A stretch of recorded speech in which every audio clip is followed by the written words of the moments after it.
Good evening. Good evening, everyone. Good evening. If you want to type your good evening in the chat, you're free to, just so we don't have everyone unmuting themselves. So I just want to welcome each and every one of you to this program that we have tonight, where it's called Healthy Living Tips. So the First People Church has been going through Health Emphasis Week throughout this whole week, and we're just closing it out tonight with our Healthy Living Tips forum tonight. And we are going to have a few of our very well-known health professionals in our community to speak to us and give us a few tips that we may use for our healthy living. First of all, my name is Edine Mokocha Okudele. And I will be your moderator for tonight. And this is my co-moderator, Elder Gochuku Ago. You can. Yeah, good evening, everyone. Welcome. So tonight, just a few housekeeping rules before we get started. We want to ensure that this program flows as easy and as smooth as possible. So please keep your lines muted as much as possible. We want to avoid any background noise, any background conversations. Please remember to keep your mics muted at all times. However, we would love to see your beautiful faces. Those who have joined us tonight, you see my face looks beautiful. You can see me. I see a few beautiful faces on the line. So I would love to see everyone's beautiful face so that we can make this program as interactive as possible. And so we know who is speaking at a given time. And with that being said, I think we can jump right into the program. But first, we will have opening prayer by Pastor Okezie Irondu. My mistake. We will have opening prayer by Elder Chigozrim Ebere. Let us pray. Our kind and loving Father in heaven, we want to thank you. What an opportunity. Every day, every hour, you continue to expose things to your children. We'll be looking at healthy living tips today. We're asking you to come and open our minds, open our hearts so that we'll be receptive of what we hear today, because I know they are coming from you. And for those that will be sharing with us, mighty Lord, we're asking you to come and empower them. May we listen today and live longer just for your work, to continue to do your work on this earth. We thank you because you'll be with us and you'll be with us all through this program. We also want to commit the equipment we'll be using, dedicate them again before you, asking you to make them work. I thank you because you'll be with us and you guide us all through today. In Jesus' name we pray, amen. Amen. Thank you, Elder.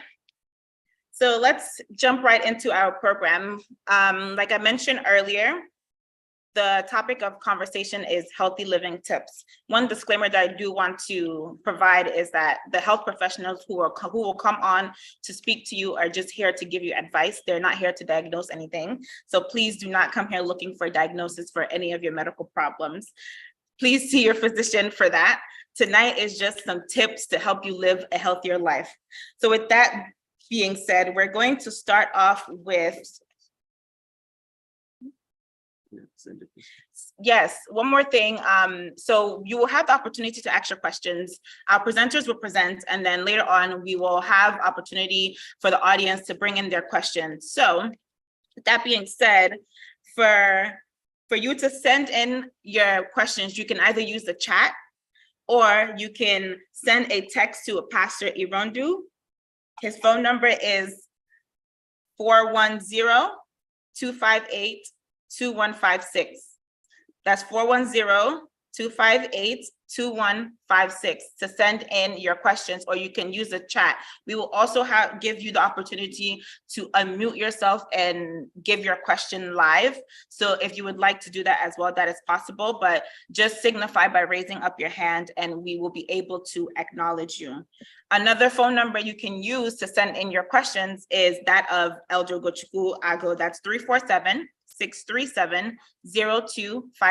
That's 347-637-0258. Those are the mediums you can use to send in your questions as you listen to what our presenters have for us today. So let's go ahead and kick it off.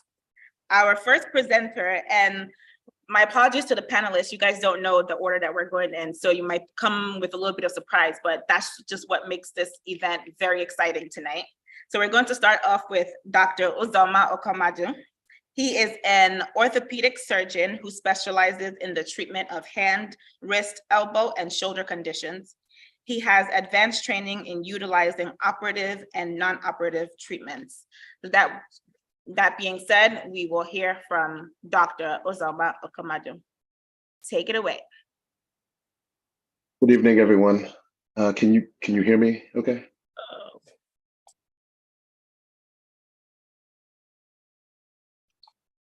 Google, can you guys hear me? Yes. Okay. My name is Uzoma Okomadu, and as Ezinne was just saying, I'm an orthopedic surgeon with specialty in upper extremity issues. As orthopedic surgeons, we deal with issues and problems that deal with bone health as well as joints and the limbs.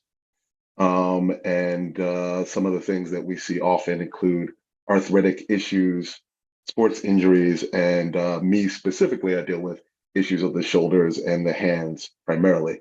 I know that we have a lot to go over today, so rather than spend a lot of time talking about myself, I will yield the rest of the time to my esteemed colleagues, and I look forward to answering any questions that we have further on in the program. Thank you.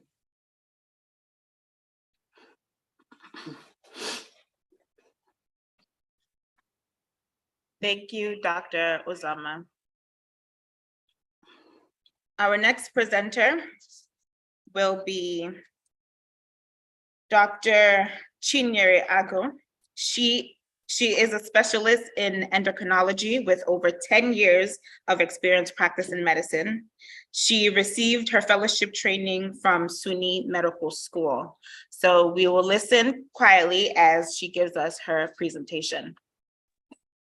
Good evening, everyone. As rightly pointed out, yes, I'm currently specializing in endocrinology, and this has to do with most of the glands of the body. The hormone-producing glands, which will include the pituitary, the thyroid, parathyroid, coming down to the pancreas, the adrenals. So majority of the glands producing the hormones in the body, we deal with those patients. And of course, not forgetting to mention the major, which is diabetes. So just getting right into it and making it short, for the purpose of this presentation today, I would think that diabetes is something that affects us, and it will be a better place for us, a better place to learn, and for us to gain knowledge tonight. And so for the purpose of this, let's discuss diabetes. Now, in simple terms, when you say you have diabetes, what does it mean? It only means that insulin is lacking. You are lacking insulin. Either your body is not producing enough insulin, not even producing at all, or you have insulin, but you are just resistant to it. So in any case, you are lacking in insulin. And so with that, you require insulin or medications. And just to mention, did you know that heart attack is the leading cause of death in diabetes patients? Did you also know that heart attack is that diabetes is the most single independent risk factor when it comes to heart attack? And so if you are diabetic, you have double the chances of having stroke or heart attack. And that is why we are addressing these issues, because also the risk of diabetes is also found to be high among our population, the African population. And so when you have diabetes, what are you to do? Like I said, you are either on insulin or you are on medications that should sensitize insulin. What does insulin do for you? Basically, when you eat, your body produces from the digested food, you have glucose, which is taken into the cells by insulin. And so when you do not have insulin, your tissues, the glucose rests in the tissues and are not taken into the cells. And that's why you have higher glucose in the blood. Meanwhile, the cells or the tissues are dying of starvation. So definitely you need insulin or something that sensitizes insulin to get the glucose into your body. When it comes to your diabetes, how do we control it? You can also prevent it if you have a family history. So you are either changing your lifestyle modification, basically. It's all about diet, exercise. and weight loss. Weight loss is really major. When you lose about 10% of your weight, your diabetes is controlled. You bring down your A1C. And when you lose about 15 to 20%, actually your diabetes goes away. So weight loss is a major factor when it comes to diabetes. Now, when it has to do with diet, we recommend my plate diet, which means that you would divide your plate into 4 and let your starch or carbs, whatever it is, be a quarter of the portion. The protein will be the second quarter of the portion, and the half of the plate left will actually be for vegetables. So we expect that you eat a lot of vegetables, which gives you fiber and makes you full in order not for you to be hungry. We do not recommend you starving. Regular simple meals will be appropriate. Now, when it comes to fruits, I know fruits are healthy, but then they can also raise your blood sugar. And in that circumstance, we recommend fruits that are not so sugary. You cannot go wrong when you talk about berries. Strawberry, raspberries, blackberries, however the case, you can have those. But when it comes to watermelon, apple, oranges, they all have sugar. And so even though they are fruits, they can really raise your sugars up high.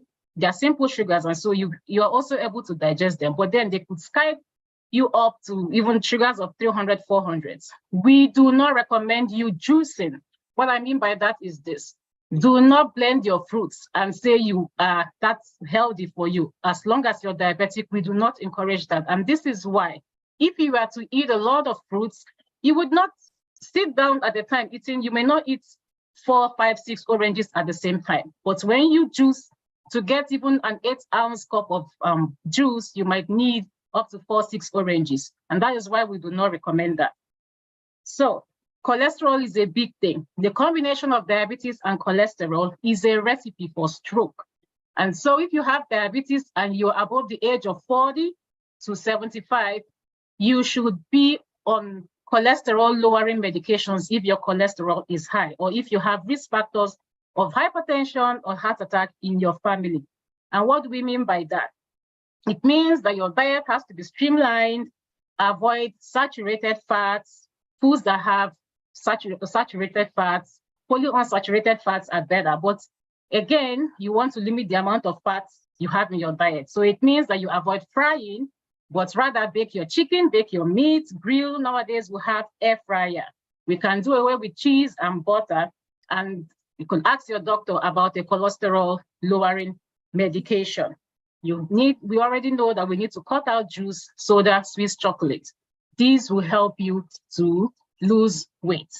The complications of diabetes, we know, when it is not controlled, definitely you could lose your sight, you could damage your kidneys and be on dialysis. It also affects the nerves, and that's why I see a lot of people with foot or feet amputated. And also it could also affect the heart.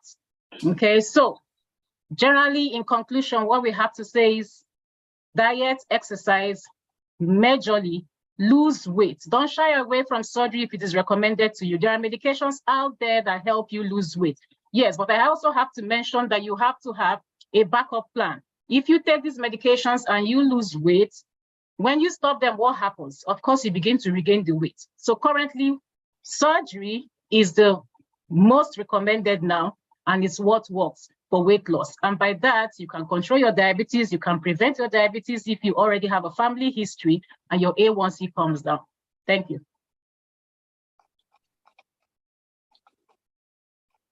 Thank you, Dr. Ago. I definitely picked up a few things that I want to ask you questions about later, but we'll get to that.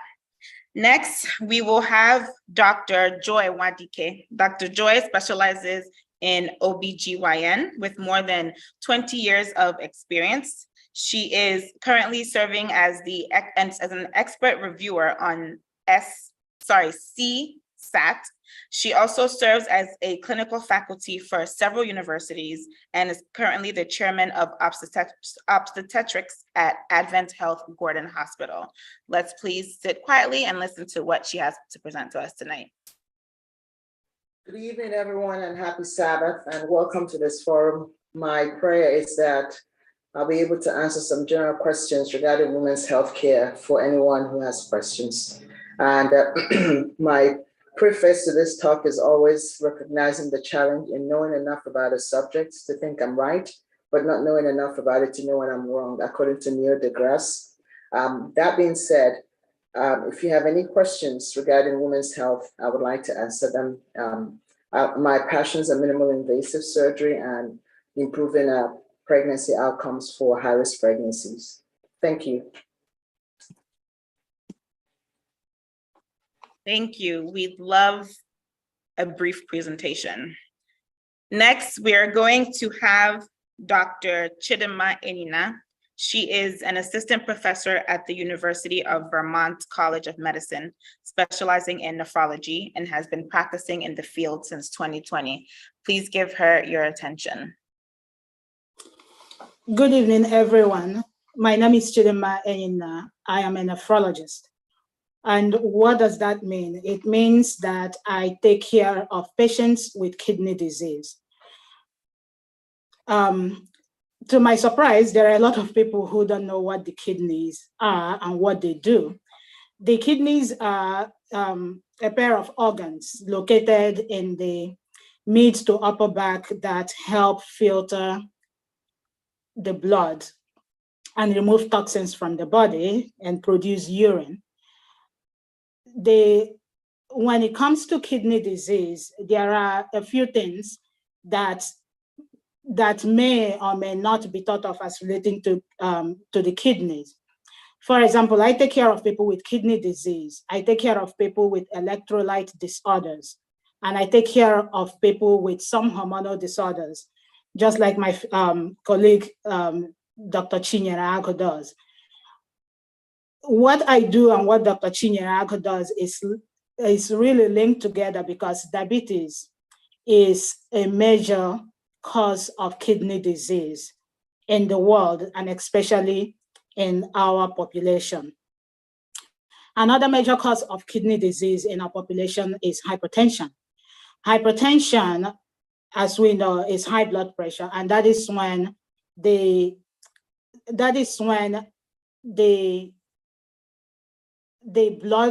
blood pressure, the force through which blood goes through our vessels it's higher than normal, and this can cause a lot of diseases. In our population, especially in the Black population, there are some factors that can cause us to have high blood pressure and kidney disease. Unfortunately, these are factors that protect us from other things that we experience in our homelands. I know that a lot of people know about how having the sickle cell gene protects us from malaria. Well, there is also another gene that protects us from sleeping sickness, which unfortunately causes us to be predisposed to some of these diseases, including high blood pressure and some kidney diseases that can eventually lead to needing dialysis. Now, the question is, can you live without your kidneys? Yes, but you will have to be on dialysis, and I can expand on that later if someone wants to know. And can you live with one kidney? Yes, you can live with one kidney, but think of it this way. If you have a house, a big house, and you have 10 maids in your house, they can do a good job, and then you lose 5 maids and you have only 5 maids left. They can also do a good job, but they will be stressed. So yes, while you can live with one kidney, you are predisposed and more likely to have to develop worse kidney disease as things go along. And if you have kidney disease, can your children get it? Yes and no. Some kidney diseases are genetic and some others are not. And finally, what are the symptoms of kidney disease? That is the tragedy of kidney disease. There are no symptoms. And this is why it is important to take care of your body. The only time you get a symptom to kidney disease is when you've gotten to the point when you need dialysis. So in short, I would say, take care of your diabetes, take care of your blood pressure, and see your doctor regularly. Thank you. Thank you, thank you. Thank you for that. And I believe we are down to our final professional. Her name is Dr. Chidinma. Sorry, Dr. Chinyere Ebuta, she specializes in pediatrics, anesthesiology, and pediatric critical care medicine with 10 years of experience. She is currently a pediatric anesthesiologist and pediatric critical care doctor at Boston Children's Hospital. And she is also a faculty in anesthesia at Harvard Medical School. So we will hear from her brief presentation. Please take it away. Good evening, everyone. Hope everyone is doing well. So I just wanted to talk with you briefly about 5 key tips within pediatric medicine. Of course, it's such a vast field and it's hard to be able to summarize it all in such a short amount of time, but I wanted to highlight these 5 key areas. So the first is that when we talk about the leading cause of death and illness amongst children, for Nigeria and like the rest of the world, it's infectious diseases. We're talking about diarrheal illnesses, we're talking about typhoid, we're talking about malaria. But in the US though, and a lot of the Western world, it actually is unintentional injuries. So we're talking about accidents, we're talking about motor vehicle crashes, and unfortunately, gun violence, which is unfortunately just blowing up more and more recently. So I raise these to highlight to you all that it is important that when your kids are active, riding bikes, going around, they should always have helmets and whatever pads that they need to be able to protect them from these types of injuries. We also emphasize a lot of window safety, especially in the summertime when you're going to have your windows open. There are lots of situations where children fall out of windows, and we see a lot of trauma and accidents as a result of that. Also, car safety, seat belts. We cannot emphasize the importance of seat belts enough, as well as car seats, making sure that your kids have the appropriate car seats and that they actually graduate from the car seats at the right time, and just to be able to do our best to keep them as safe as possible. So the next thing I wanted to talk about is dovetailing with what has been brought up about diabetes. And that is to say that obesity and type 2 diabetes are quite on the rise amongst children. So it says about 1/5, so 1 out of 5 American children has obesity. And this now has led to the rise of type 2 diabetes in children. People may not know this, but type 2 diabetes used to be called adult onset diabetes. And unfortunately now, because of the rise in obesity and the rise of type 2 diabetes amongst children, it cannot be called adult onset anymore. So it's very important for us to, like Dr. Aga was saying earlier, watch your diet, be very careful about carbohydrates. For our culture, our people, our foods are very carbohydrate centered and very heavy. So to be cautious with that. And then more importantly, to match our activity levels with the type of diet we have. In Nigeria, you're able to move around a lot, and that hot sun alone is enough to be able to digest a lot of the carbs that we inhale. So important for us to make those adjustments. We also, as Nigerians and as Adventists, don't tend to push our kids into sports. So that's something else that we should encourage, that even if they don't play organized sports, it's important to make sure that our kids are active. The third thing that I wanted to mention about vaccines. Vaccines do not cause autism, and they do not cause the type of harm that sometimes the myths that get perpetuated amongst our people. If vaccines cause autism or had all these problems, the amount of people who get vaccines, it's just not the same as the number of people who have any of these complications we talk about. So we need to dispel that. And the reason we need to dispel that is that diseases like whooping cough, measles are on the rise again. And in fact, there was a recent case of polio. We do not want those types of diseases to come back. So we just need to be careful and not send out or share myths that are only going to get us in trouble. The fourth thing that I wanted to talk about is the current mental health crisis that we are experiencing in the United States, and that's very much common in amongst children. There is a huge mental health crisis amongst children. Being mentally healthy during childhood means reaching your developmental and emotional milestones and learning healthy social skills and coping skills to handle life and its problems. So common mental disorders that we see amongst children are ADHD, so attention deficit hyperactivity disorder, anxiety, behavioral disorders, not necessarily like severe psychiatric illnesses. So it's very important, and we can't kid ourselves and say, oh, that will not happen to me, or it's not my portion, or I'm Nigerian, we don't do these kind of things, we don't have these problems. When we know that there 1 out of every five children in the United States experiences a mental health issue at some point within each year. So it's important to talk to your children, get to know them very well, get to know what they're going through, get to know their teachers, get to know their friends, get to know what their exposures are. It's not enough to just give them, here, access to a computer or this and that. Know them very well so that when there are behavioral changes, you'll be able to notice them, and then you can either talk to their teachers or talk to their primary care doctors so that you can get ahead of things. And then the last thing that I wanted to mention is about pediatric health equity. It is no secret that Black people get treated differently in medicine. They do not get as high enough quality of care as our white counterparts. And that unfortunately also applies to children. So our Black children, Black kids, when they're having any interface with the medical profession, it is very important to pay attention and to be your child's advocate. You don't have to do it in a rude way. You don't have to be aggressive about it, but you do have to pay attention so that you can advocate for them. We know that there have been studies that have shown that they get less treatment of their pain, they get less, they get diagnosed with diseases a lot later.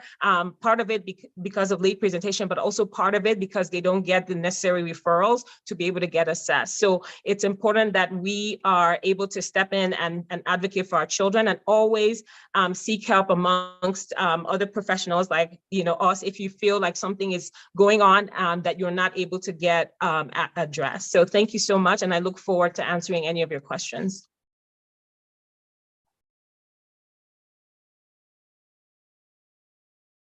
Thank you so much, Dr. Chinyere, and thank you all the doctors for going around with your presentations. Dr. Uzo, somebody has just speak to you. We have a question here for Dr. Uzoma Okomadu. And also we have another question for Dr. Joy Nwadike. Those questions will be coming to you after now. But I just want to tell our audience, if you have questions, send your questions to the numbers that you've been given, or you can send your questions to the chat. We're able to pick those questions. And we just want this section to be as interactive as possible.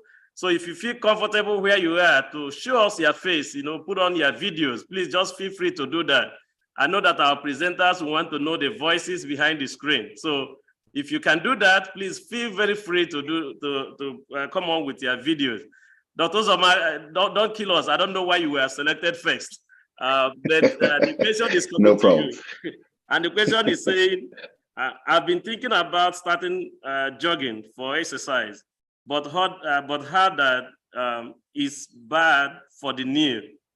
It's bad for the knee. Is this true or false? That's the first question. Then the second question is, my family has a history of arthritis. What can I do to prevent that? Okay. Thank you for those questions. I will start with the question about, it's a great question about jogging and the effect of knees, and that'll sort of dovetail to our conversation about arthritis. It is almost like urban folklore that, and it kind of makes sense, and from a common sense standpoint, that the high impact activity of jogging will actually make knee pain worse. But as Dr. Nwadike mentioned earlier, a lot of what we see from an evidence-based standpoint, i.e.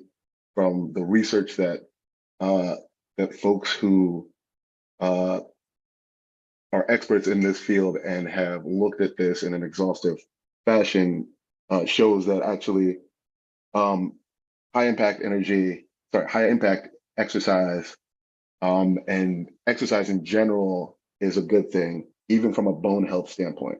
I mean, I think that we know from the cardiovascular standpoint, from the whole body standpoint in general, that it's a good idea to get a certain amount of exercise either daily or within the week. But we've also found that contrary to what people might think, that even activities such as running are actually protective of the knees over the long term. So But while it might make common sense that pounding the knees with a lot of running is going to be something that'll be bad for them, we actually have seen the opposite from the standpoint of peer-reviewed research and evidence-based medicine. With respect to your second question, what can I do to prevent arthritis? It's a little bit of a follow-up from the first question, actually. We found that, and it's not particularly, it's not a big secret. It's the same things that we do to generally promote a healthy lifestyle. So having a healthy diet with a reasonable amount of exercise, and staying away from certain activities or social exposures that are bad. So what does that mean? And I think some of my colleagues will speak about this a little bit more as well. But having a balanced diet, being healthy fruits and vegetables. A lot of us, especially within the church community, have known about the benefits of a plant-based diet for a long time. But this really is something that is helpful from the standpoint of getting the nutrients that we need and also avoiding some of those nutritional inputs that we already get in excess. So sugars, fats, those types of things, they get balanced out if we eat more of the good, more natural, more healthy, and generally speaking, less animal-based foods. But exercise is also something that's really important from the standpoint of trying to stave off the onset of arthritis and help promote bone health in general. So that's sort of a broad overview, and hopefully that answers those two questions, but I'm happy to answer any other questions as they come along.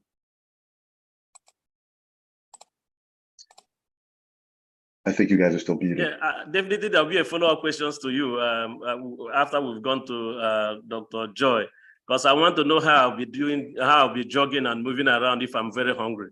And then if you don't have food, if it's very good to do exercise. I mean, we'll come back to you again, but let's just get to Dr. Joy first. Thank you. Okay, so as Elder Guchko will mention, we have a question that came in for Dr. Joy Wadike, and the question is, as a woman, your routine checkups, your pap smears, your mammograms, all those things. Talk to us a little bit about that. And when should a woman start going for those checkups? When should she start taking those things really seriously? At what age? So routine screening is recommended to begin as early as possible, depending on risk factors. So if a young girl is sexually active, which in this country, we see that commonly that by age 14, 15, they've already begun to engage in sexual intercourse. We encourage them to see their physicians because unfortunately they could be exposed to STDs that may not be symptomatic with, and which could lead to sequelae PID and infertility. So the encouragement is once they are sexually active as young as they are, we begin to screen them for STDs because based on current data, the age range of 15 through 25 has the highest risk for STD. So that will begin the yearly checkup for that young person. That yearly checkup will require mostly a pelvic exam depending on their symptoms and STD screening. And of course, if they have obesity and other comorbid disorders that were identified at that time, then it will require us sending them to see their pediatrician for further referral as indicated. Now, if they're not sexually active, we do encourage our patients to begin pap smear, which is cervical cancer screening at age 21, based on the recent screening guidelines by ASCCP, which is a society that monitors and recommends pap smear and, of course, cervical cancer screening and intervention. 21 has been chosen because we found that we were over screening and over diagnosing cervical dysplasia, which is precancer disease. And by so doing, we're over intervening, and which led to a lot of surgical interventions that will shorten the cervix and lead to preterm labor. So a couple of years ago, there was this big collaboration from Match of Dimes, Maria Shriver, Children's Department, NIH, and all the big names came together, and we realized that the onset of precancer cells, which is cervical dysplasia, to cancer takes an average of 7 to 20 years. And if we start screening at 21, we can be able to identify precancer or pre-invasive disease and intervene. Before, we were screening young girls 3 years from age of sexuality. So we're screening as young as 17, 18, depending on when they started having sex. That being said, if they have a normal pap smear at 21, they don't have to have another screening, till 3 or 5 years with co-HPV. What is HPV? HPV is human papillomavirus, which unfortunately is the main cause of cervical cancer. We know that virus can cause cancer. It's been proven with cervical cancer, and their high risk HPV is like 16, 18, and 45, which we call the top 3 HPV viruses that lead to cervical cancer. So if we identify that this young patient is at risk for pre-invasive or cervical cancer, then should be screened more frequently. So 21 normal pap, come back in 3 years for repeat pap. 21 abnormal pap, repeat. And of course, depending on the severity, if it's mild dysplasia, expected management means that we repeat pap smear because we don't need to intervene with surgical excision or ablative therapy like we used to. But if it's moderate to severe dysplasia, then we can encourage ablative therapy or excisional therapy. And also, we're hoping that our pediatricians who are our co-managers with these young patients have already done their work by encouraging HPV vaccination. Gardasil, we know, has been very effective in reducing cervical cancer, especially when we look at the studies in Europe. And we're hoping as gynecologists that we'll see the same wave here in the United States as we now have upped the age of vaccine to 45. So for breast cancer screening, that depends on family history. Baseline screening is recommended at age 40 if you have no family history of breast cancer. But people who have family history of breast cancer will recommend that at least they start screening, if possible, 10 years or more before the age of the youngest person was diagnosed. For instance, if their family was diagnosed at age 35, we'd like to screen that young patient, if possible, by age 30, if they're not symptomatic. But if they complain of breast lumps, we'll get a breast ultrasound and further intervention as indicated. If they have no family history, then we'll wait till age 40 and begin screening. Routine screening from age 40 to 50 is every 2 years if there is no pathology, meaning there is no calcification or abnormal density. Now, mammograms are rated as BI-RADS 1, BI-RADS 2, which are normal. BI-RADS 3 is questionable. 3B is considered biopsy, and 4 is of course suspicious for malignancy. So depending on the rating of their mammogram will determine if they need to be screened more effectively or more frequently. And then of course, after age 50, we encourage yearly screening because we see a rise in breast cancer. And further screening will determine also if they're using any kind of medications that could increase the density or increase their risk factors for breast cancer. But these are just the routine guidelines, and of course, it's streamlined to family history and risk factors. I hope that helps, give a general knowledge, and I can tease out or flesh it out some more depending on, additional questions. That was very informative. So we thank you for answering that question. Okay, so we have it's not a next question, it's a next set of questions, because we're having a couple of questions coming in regarding diabetes. So this, Dr. Chinyere-Agu, these are for you. So I will take them one at a time. So the first question is, what is pre-diabetes? And then another question is, can you talk to us about the difference between diabetes type 1 and type 2? What are the differences there? And then another question regarding diabetes is, we have a lot of family members in Nigeria who believe it's okay to drink Coke to help raise their blood sugar. Is this a good recipe for anyone who is let's say low blood sugar? Is that a good recipe? And are there any risks for diabetes in that? Okay, thank you for those questions. Starting off, there's something we call hemoglobin A1C, and this is what is used to actually see how your diabetes has done in the last 3 months, or see if you're at risk of developing diabetes. And so for normal people without diabetes, we want this number to actually be less than 6.4. So 6.4 is the cutoff. You get to 6.4, 6.5, we say you have diabetes. If you are between the range of 5.7 to 6.4, you are pre-diabetes. What it means is that it's just a matter of time you have high risk for diabetes, and in no distant time, you would have diabetes. At that point, you can actually begin to streamline your lifestyle and modify, your lifestyle. And then you can have your A1C go back down to the non-diabetic range. I think the second question was differentiating between type 1 and type 2 diabetes. So type 1 is an autoimmune condition. In that case, your body is actually producing antibodies to its own. For instance, in the case of type 1 diabetes, it's the pancreas, the cells that produce insulin. And so in that case, majority of them start at a young age. So these days we have seen even people up to 40 having type 1 diabetes. So you get to hear someone who says, I have diabetes, but no one else in my family has diabetes. That's typical of type 1. Usually it skips generations. So your parents may not have it, your grandparents may not have it. It's possible it was your great-grandparents, maybe one person had it. It's autoimmune. Now, type 2 diabetes is the one that's common everywhere, and these are usually hereditary in such a way that you have parents and children passing on generation to generation. And in that case, you could use medications. If your A1C is so high, you would need insulin in addition to medications. What it means is that for type 2, you are producing insulin, but maybe you are resistant. After a while of being diabetic, you may actually lose the insulin you produce. For type 1, they do not produce insulin at all, and so they have to be on insulin. But type 2 has the opportunity to be on both insulin and medications. And then the third question, when it comes to low blood sugar, that would be a sugar of 70 and below. Yes, at the point your sugar is low, for Nigerians, for those back home, you can actually use Coke. Here we recommend for you to take 4-ounce juice. This does the trick. Either you take 4-ounce juice or you take glucose tabs, but something at that point to raise the sugar. But the trick is this: you take the juice or the soda, whatever it is, and you do not eat, it goes back down. So the trick is to take it, check your sugar 15 minutes after. If it has come up a bit, you eat to be able to sustain the sugar. I don't know if I had a fourth question. I think I answered 3. Yes, I think you answered all the questions, but we do have a couple of follow-up questions for you, so don't go anywhere.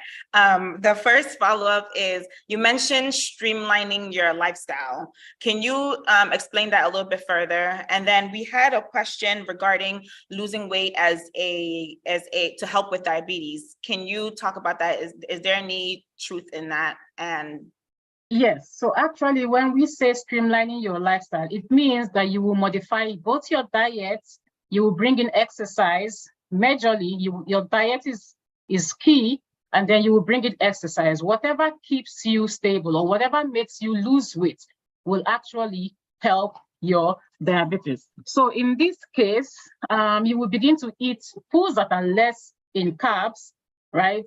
A quarter of your plate would be foods less in carbs, the size of your feast. So if it's your rice, pasta, whatever it is, we recommend the size of your feast. That's the only portion you could have.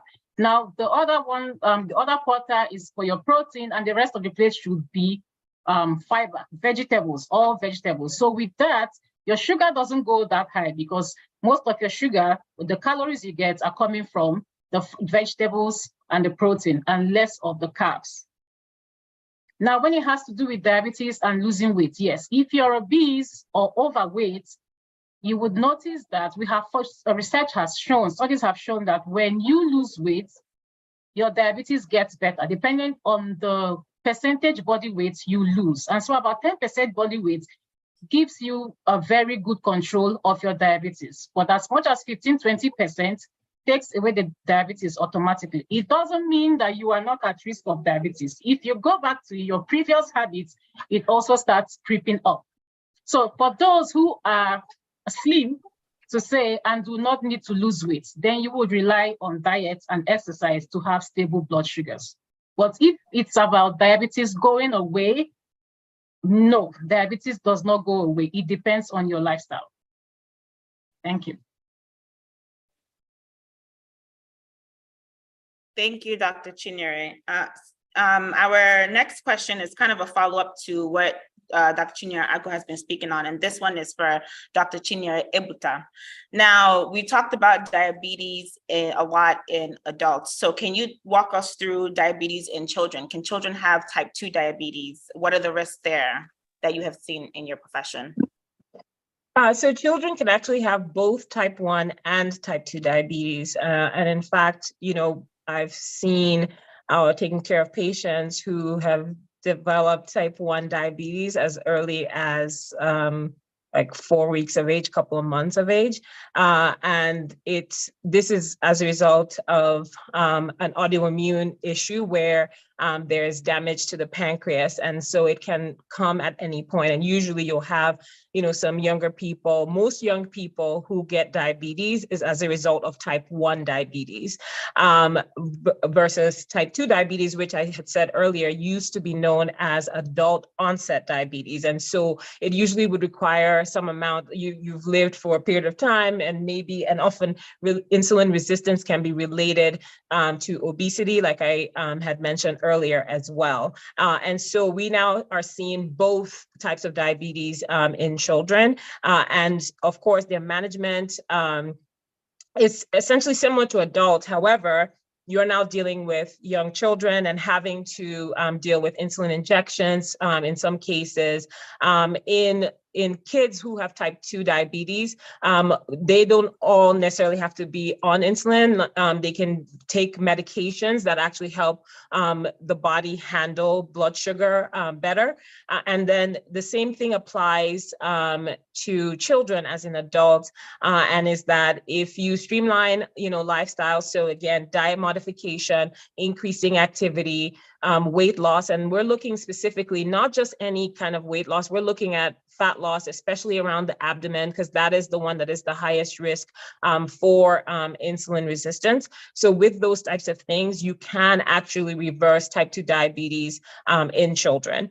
Now, when a child develops diabetes early, whether it's type 1 versus type 2, it is so important to really help teach them how to manage their blood sugar and the importance of taking their medications and being serious about it. And that is because having constant high blood sugar actually leads to a lot of damage to other organs that are very important. It leads to a lot of issues with the heart. It leads to issues with the kidney. And so if you have a child that is experiencing complications of high blood sugar at a very early age, it means that they're going to develop a lot of the complications like kidney failure, blindness you can get from that, heart disease, so many other complications because their bodies have been getting battered like for a much longer time. So it's very important that we teach them how to handle this, that it is, a part of life and that they have to adjust to it. Because what we find is that there are, especially in the teenage years when people are, kids are getting frustrated, they want to be able to go out and eat whatever, just like their friends. And there's a lot of frustration that can come from that. And we've seen some patients just have a lot of significant complications as a result. So it's very important to really harp on them taking ownership of their situation and then trying to help them develop the necessary habits that they need to be able to invest in their health. Thank you so much for answering that question. And before you go, we have one more question for you. And this has to do with autism. So can you tell us what is the major cause of autism and is there a cure for it? So autism is actually, it's not one disease. If you've met one person or child with autism, you've only met one person or child with autism. And that is because autism is a broad range of conditions that are characterized by challenges with social skills, challenges with repetitive behaviors, speech, and nonverbal communication. So these signs can appear typically around age 2 or 3.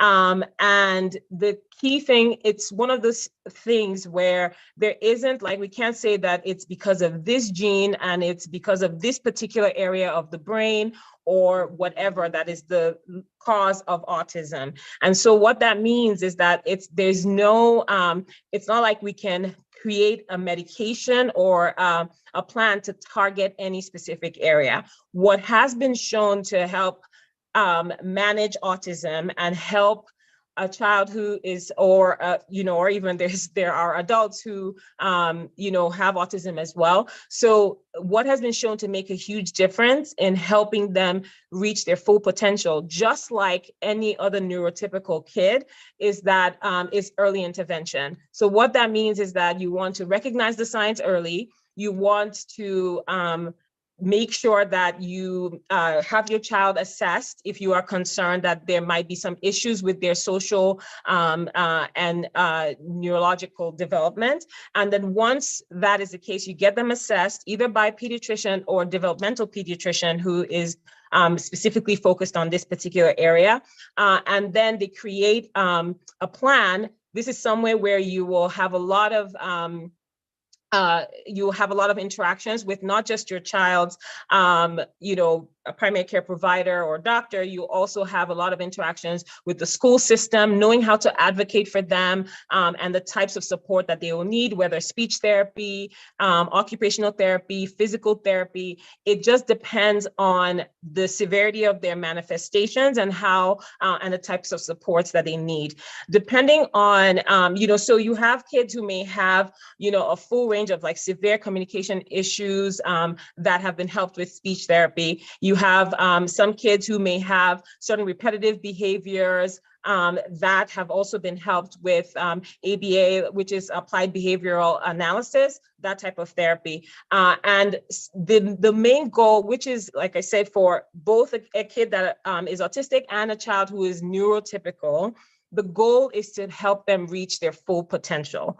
And sometimes some kids with autism, there's a lot of like frustration, there's stigma, there's this, fear or like a worry that, oh, this, why should we bother with a kid like that? And unfortunately, we come from a culture where a lot of these kids have actually been, they're punished, they're frustrating to deal with. And that's because a lot of parents don't necessarily know that there are resources available to help the child and to provide support, or, they are just not, aware of it. And so it's important to make sure that that we not stay in denial, that we get the kids assessed, make sure that if that is the diagnosis, putting the types of supports that they need in place. And a lot of kids have been able to really attain certain goals that people would never have like thought that they were capable of. So this is something that hits close to home for me because my first son is actually on the autism spectrum disorder, and we were very early with pushing for him to be assessed, getting the types of support services that he needs. He's now 11 years old. He's in the 5th grade. He's about to go to middle school, and he's done so well with a lot of the services that he got very early. We weren't in denial about anything. We weren't ashamed to talk about it. We weren't ashamed to put it out there. There are lots of people, especially in our culture, they're like, oh, don't say those kind of things, I think it's important to put those things out there and to make sure that people don't take that stigma and let you not invest fully in your child so that they have the greatest opportunity, just like a neurotypical kid, to reach their full potential. So early intervention, I cannot stress that enough. And there's so many things that your children can achieve, even with that type of a diagnosis or not. So, and we thank God that, God is still God. He's the one who is he's the author and finisher of this race that we call life. And so he who has begun that good work will definitely finish it and complete it. Amen. Amen. Dr. Chinye, we'll be coming back to you. There are a lot of follow-up questions, but we don't want to just keep you on the spotlight for too long. We'll be coming back to you, especially what you said about autism and other management of some of those other issues. We've got some questions and they will be coming back to you soon. But we have a lot for Dr. Chidinma. And after Dr. Chidinma, we have received a lot also for Dr. Joy. So get prepared. And also Dr. Uzo, we have like 2 more questions here that we just received. So the more you send us your questions, we'll be sending those questions to the doctors. But Dr. Chidinma, you have 3 of them from me. They just asked. One of them is, if you already developed kidney disease, does lowering your A1C reverse back your kidney disease? So I just saw kidney. I don't know whether you're the one to answer or Chinye, but I mean, that's the first question. The second Okay. question is somebody is asking, even if there's no challenge, there's no health situation, is there any test to check the functionality of the kidney? Is there a regular test to check the functionality of the kidney? And that's the second question. The most popular one is about the transplant, giving a gift of the kidney. Somebody is asking, some parents, father going to give a kidney for the son, and the son giving for the father for them to live. This gift of kidney, if you give your kidney, are you able to live again? What should you be conscious about, when you have given your kidney to another person? So that's just these are the three questions they're asking. Okay. So I'll answer the first question first. If you already have kidney disease and from diabetes, and you control your diabetes and your A1C, can your kidney disease get better? The short answer is yes, but as we all know, it's not always straightforward. There are 5 stages of kidney disease. Stage 1 is the best. Stage 5 is kidney failure, and the next thing is dialysis. Why I'm mentioning this is stage 1 kidney disease is when your kidney function is normal, but there is something wrong. So I wish I was presenting, but for people who use Google, which is everyone, you can go to Google and Google something called kidney disease heat map. This tells you that kidney disease is not just when your doctor looks at your test and says, oh, your kidney function is down to 50%. That's the way we say it, even though it's not a percentage, but your kidney function is down to 50%. It can also be your kidney function is 100%, but you are spilling protein in your urine. Now, spilling protein in the urine is a complication that comes with diabetes. Is a complication that comes with a lot of other diseases, but that is most often the first problem we see when someone has kidney disease due to diabetes. And this is like, I tell people, it's like when you lay the foundation for a house and you don't do it well, and then it rains and the soil gets soggy and water backs up through the ground into your house. It's the same thing as the kidneys. When the architecture of the kidney is compromised, because you have something like diabetes and all that sugar that is collecting in your tissues now compromises the architecture of your kidney, you can start spilling protein in your urine. And even if your kidney function is reading 100%, the fact that you're spilling protein in your urine is not a good thing. Our research has also shown that just that spilling of protein in your urine is a marker of actually heart disease. Now, to answer your question specifically, when that is happening, there are a lot of medications that we can use to revert back the amount of protein you spill in your urine, but we always tell patients the best thing you can do to turn around this spilling of protein in the urine is to control your diabetes. So yes, if you control your A1C, you can decrease the amount of protein in your urine, which in and of itself is turning back the clock on your kidney disease. Now, when your kidney function itself, when I say something like your kidney function is at 50%, your kidney function is at 30%, when that is low, it's really hard to bring it up from 30% to 50%. I mean, basically impossible. That doesn't happen. What you can do at that point is control everything that is going on with your body. Control your diabetes, control your blood pressure, stop taking medications that no one prescribed to you, and you can actually slow down the rate at which your kidney disease progresses. I hope that answered the first question. The second question, thank you, Dedolwa, is if there are no symptoms of kidney disease, are there tests that you can use to see if your kidney function is low? Yes, there are tests that you can use to show if your kidney function is low.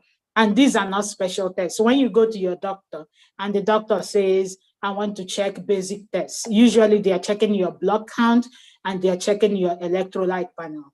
And that electrolyte panel there is something called creatinine that is a marker of kidney function. I say a marker of kidney function because we know, like I just said, even if your creatinine and therefore your kidney function is normal, having something like spilling protein in your urine, spilling blood in your urine can also signifies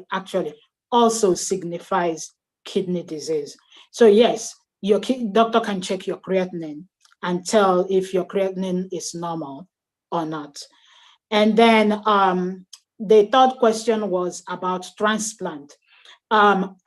So when it comes to transplant, we kidney doctors appreciate it when people donate their kidneys to their loved ones.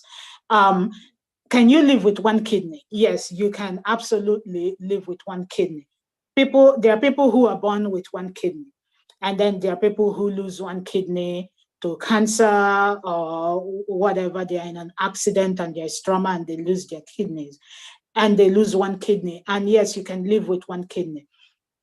But like I said before, when it's like having a house that is used to 10 maids and now you have 5 maids.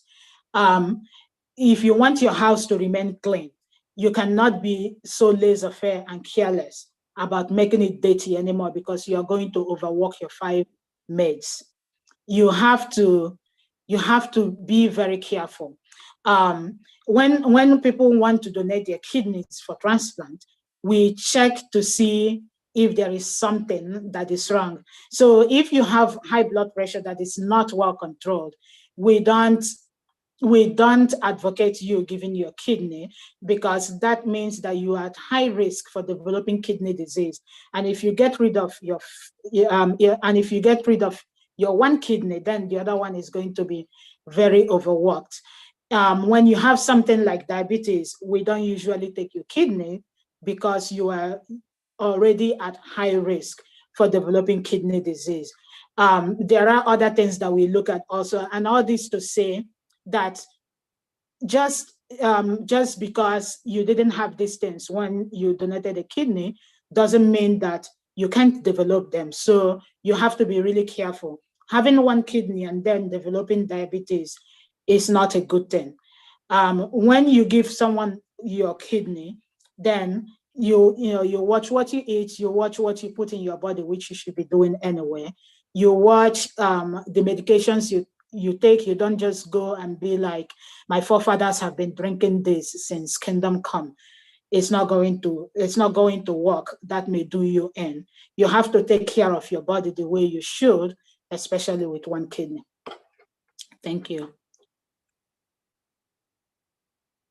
Thank you very much for the detailed answer on that. Next question is for Dr. Joy Wadike. So we have a couple of questions for you, and apologize if they're all over the place, but we kind of want to get all the questions in. So the first question is, would you encourage boys to have HPV vaccines? I know it's common for that, we encourage women to get those vaccines, but do you encourage boys to do so as well? And also for girls who choose to be celibate, do you encourage them to get the HPV? That's question number one. So the next one is around pregnancy. So how can I begin to plan for a healthy pregnancy? Like when is the best time to start thinking about those things? And when are women more at risk when they get pregnant? So, and then the last one I would add in there is talk to us about fibroids as well. I understand fibroids have some kind of link to pregnancy. So just kind of talk us through that. So you've asked three serious questions. I'm going to take the first one about HPV vaccination. We actually recommend boys getting vaccinated. The recommendation says to start from age 11 through 26. That's the first phase. Recently, the vaccination was increased up to age 45 for women because we found that it reduced risk of cervical cancer significantly. And why is it that we're recommending boys to get vaccinated? It is because of herd immunity. Herd immunity means that if all of us get vaccinated and we all stand together, we decrease the chances of a breakthrough infection that can ravage the community. And so based on that, we're encouraging that boys get vaccinated. And the reality, because HPV, human papillomavirus, the cause of cervical cancer, is a sexually transmitted virus, it comes from the male partners that infect the female partners. The reality is that the boys do not have increases for penile cancer, except if they have HIV or homosexual or immunocompromised. That's the only time you see HPV-related penile cancer.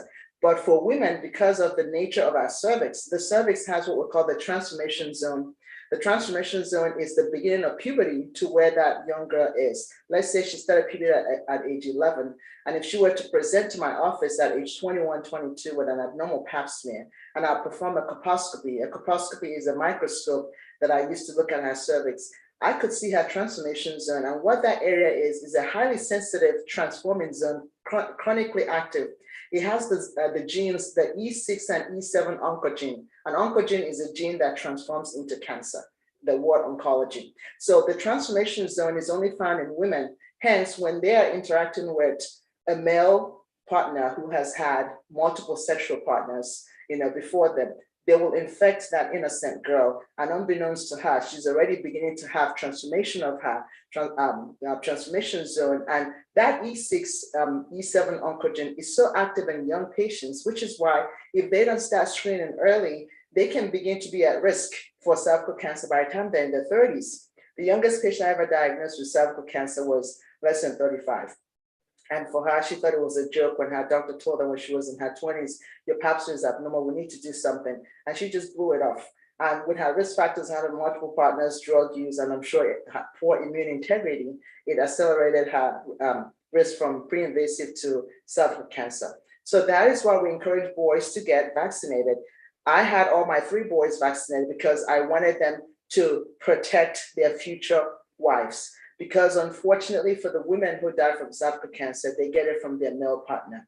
So herd immunity is the key. That's why we recommend that. And we've seen that in Europe. The reality is that, Gardasil vaccine was not a novel thing for us first time. It was tested in other countries like Europe. And we're finding that, especially in the Scandinavian countries, cervical cancer is a rarity now. And we want to get, in the United States, we want to get to that part where we can say we rarely see cervical cancer. And then the second question was about pregnancy. How to plan for healthy pregnancy, am I right?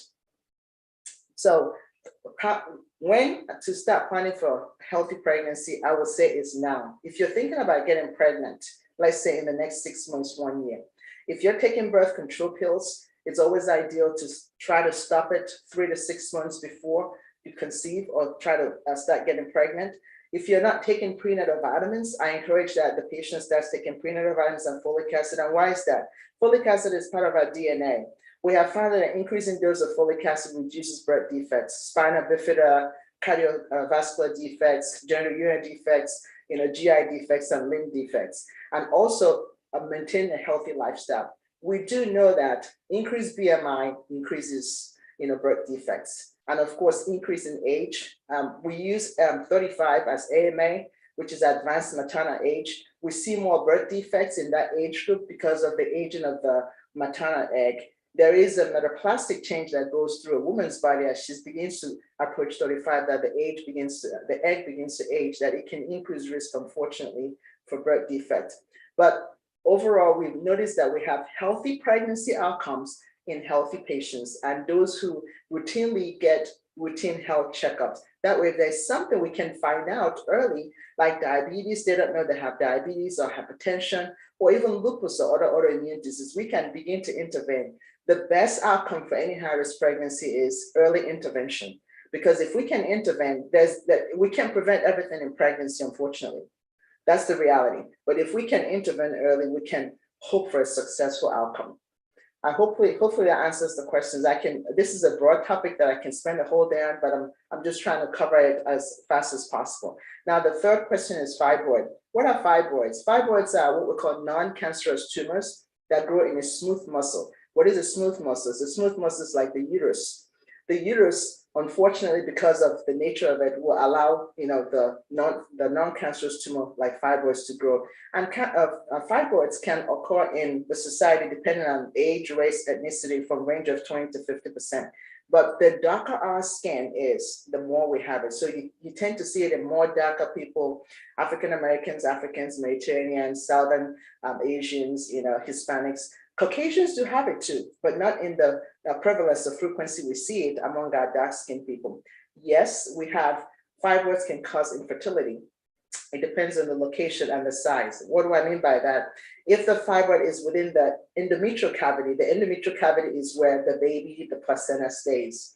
If the fibroid is a pedunculated submucosal, fibroid tumor, the baby is going to say, I can't stay here. There's no place for me. And hence there will be an abortion of the baby, meaning that the body will say, you know what, I can't stay here. Or the mother will go into preterm labor because as the baby begins to grow, there's disruption of the placenta or other things that will lead the uterus to abort the baby or say, hey, we're going to deliver this baby early. So if they go to their checkup early and get routine care, we can see if they have fibroid tumors before they get pregnant and intervene by resecting it. We now have very, very many options for minimal invasive surgery to resect fibroids that they don't even have to go. I know in Nigeria, myomectomy, opening their belly is the only way, but here in the United States, we have many minimal invasive options that we don't even have to cut them open to resect fibroid tumors. Now, the size of the fibroid also, we have fibroid tumors that are in the wall of the uterus called intramural fibroid tumors. Now, if they're very big to the point that when the placenta implants, the interface between the myometrium and the endometrium, the endometrium is where the baby stays, the myometrium is the wall of the uterus.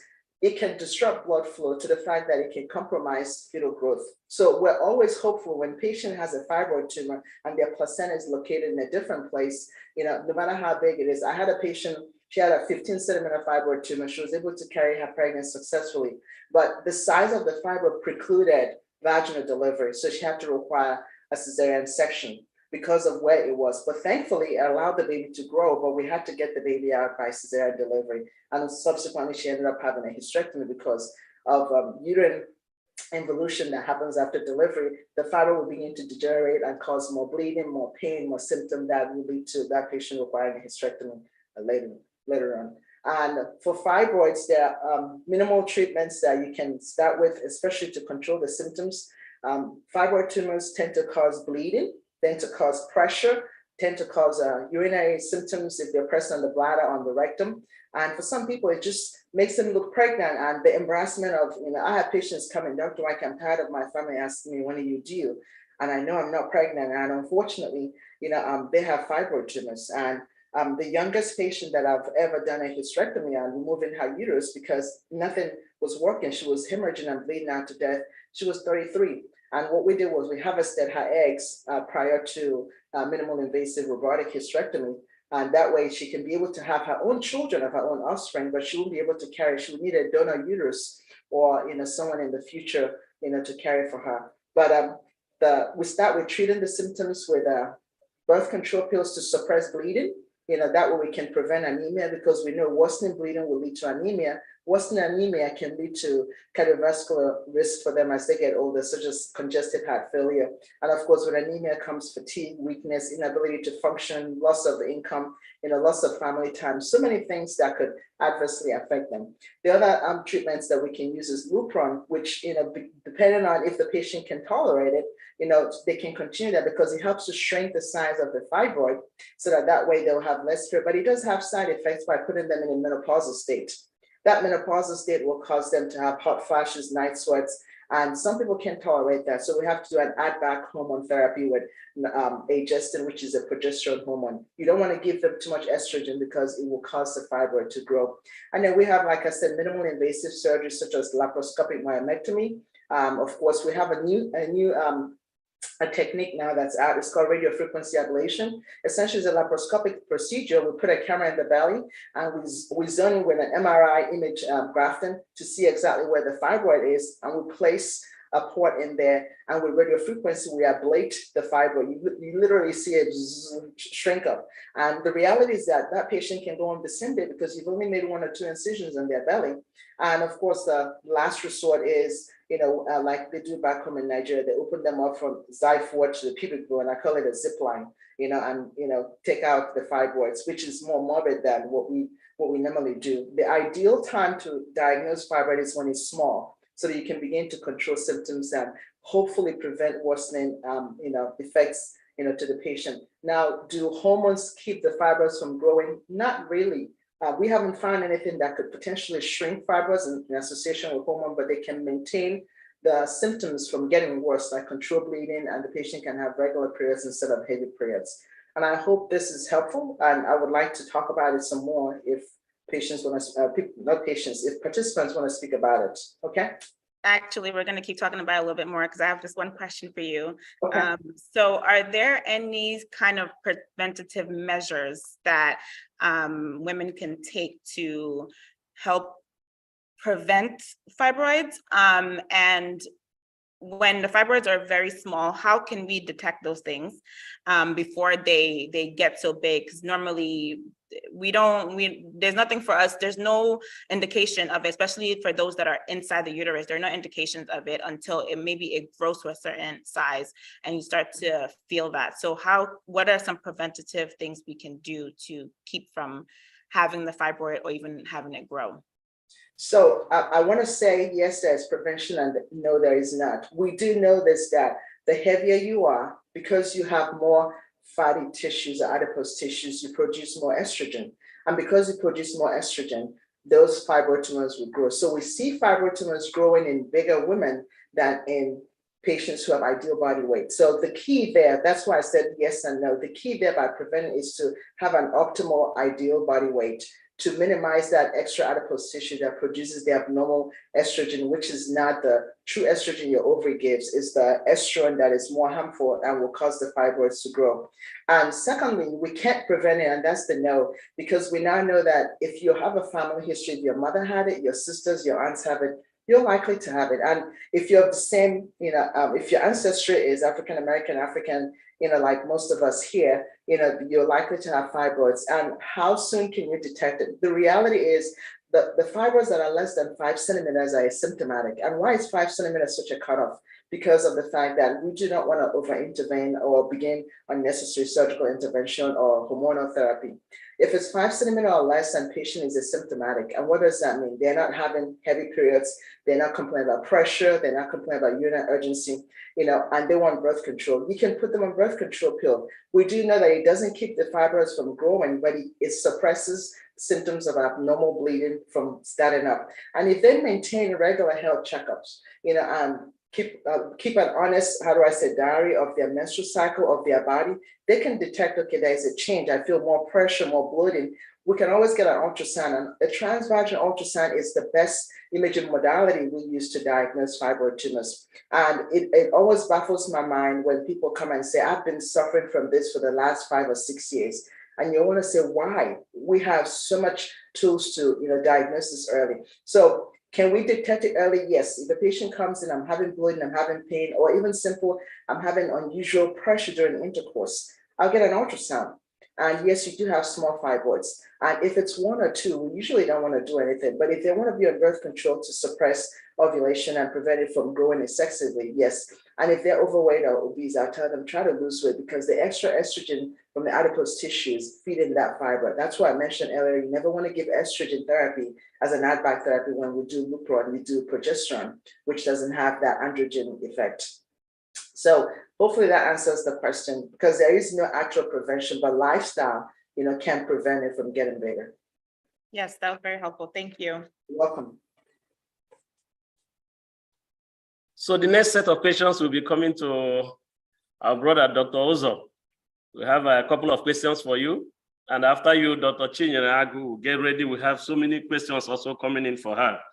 Also, we have 2 questions coming in here on shoulder arthritis. Somebody is asking, my uncle started having shoulder pain 2 weeks ago, and 2 weeks ago out of the blue. What can he do to get relief? That's the first one. And then another person is asking, I think is on the chat about surgery. There's another one for shoulder. Then there's another question here on whether you recommend surgery for a please-size clot in the head, in the brain. So do you recommend surgery for that? And then, yes, another person also asked another question about the shoulder arthritis. Is there any better solution than just outright surgery? for the shoulder arthritis. So those are the 3 questions we have for you. There could be follow-ups. Okay, great. So let me take a step back before diving into these questions. I appreciate the questions. Any question about surgical indications is going to take into account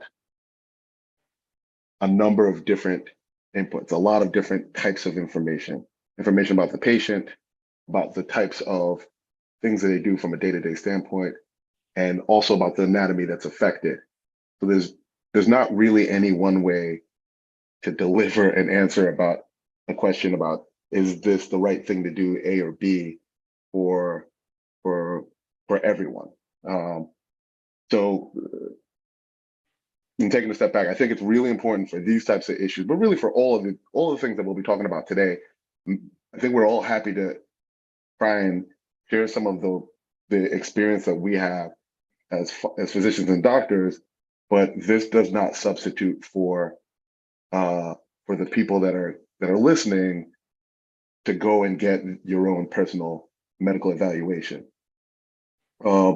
I do see shoulders and upper extremity issues very frequently in the course of the line of work that I do. And I'll tell you that not every shoulder arthritis is the same, but person A shoulder arthritis is not the same as person B shoulder arthritis. So while there are some great surgical options for end-stage shoulder arthritis that have gone through a number of different conservative treatment options, a number of different non-surgical treatment options, I think for just about everyone, when I speak to them at least, I want to make sure that they have the opportunity to go through all of those different treatment options. So without knowing more about the particular shoulder arthritis that's being referred to in that question, I think that there are potentially some other non-surgical treatment, but I don't know what those are without talking to that person, without knowing what they've done, without knowing what kind of medications they've taken, without knowing if they've done therapy, et cetera, et cetera, et cetera. So I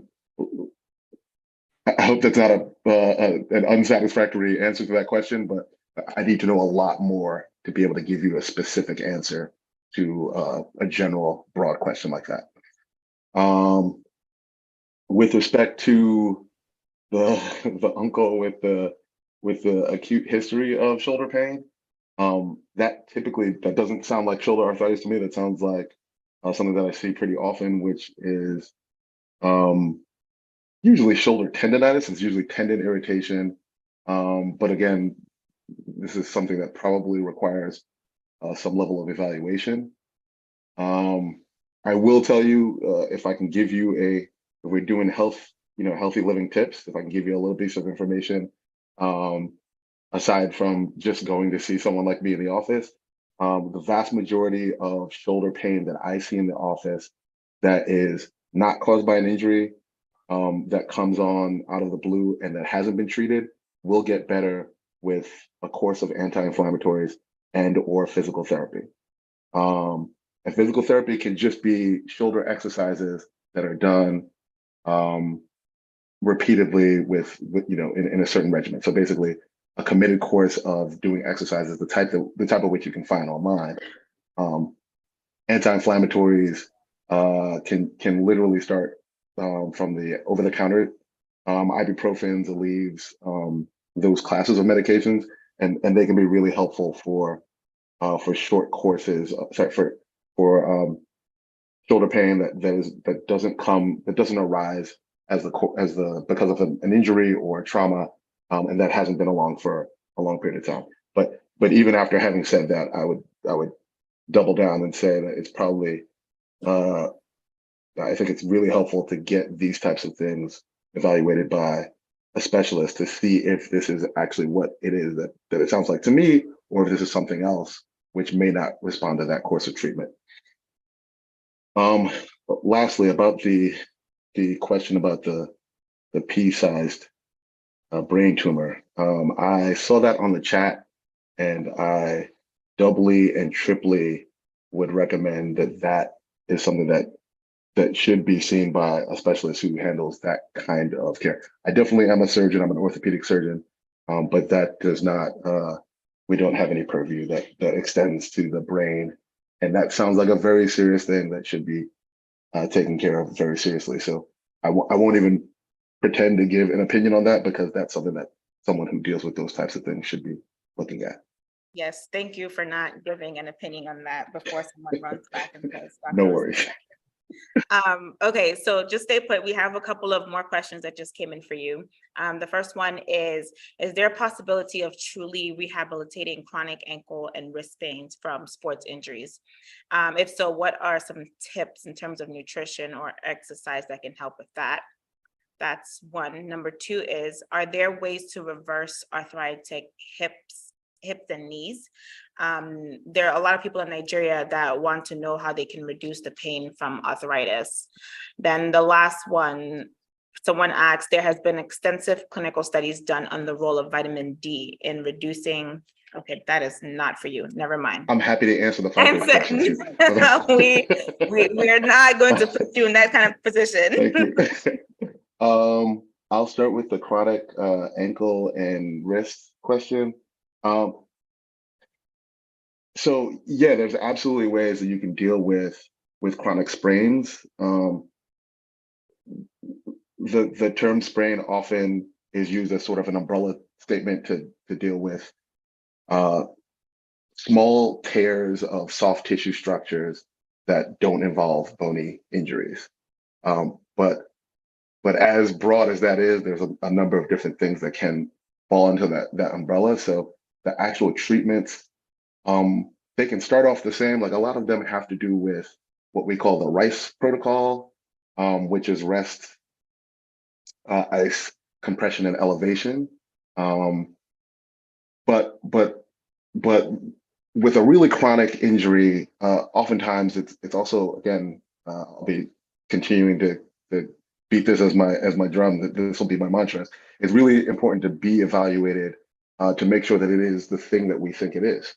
I definitely see a number of people, not infrequently, that'll come in with what they think is a chronic sprain, and it'll end up being a subacute fracture, or it'll end up being an actual ligament injury, like a ligament tear, not a sprain, which are slightly different things. And the treatments can be very different. The treatments can be something that's surgical, which if we don't get to that point, that lingering injury, which we thought was a chronic sprain, just continues to not get better. So while there are definitely instances in which a chronic sprain can be treated conservatively and can get better, I think that the important thing is to actually identify what the thing is that's causing that issue, and then we can devise a treatment plan specific to that particular injury.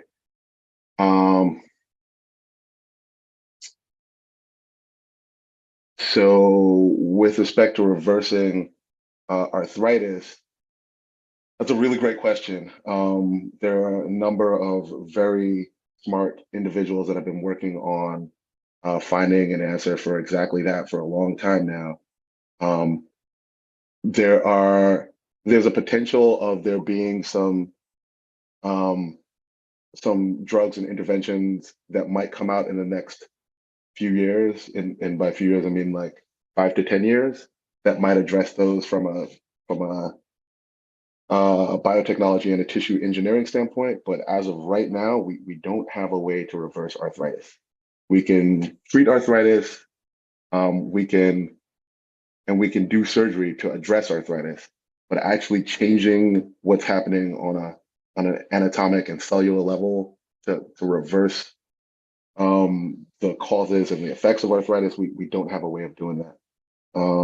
So I know many people who are here know that if your arthritis gets bad enough, especially in the hips and the knees, we do a type of procedure, type of surgery where we literally replace those joints with artificial joints.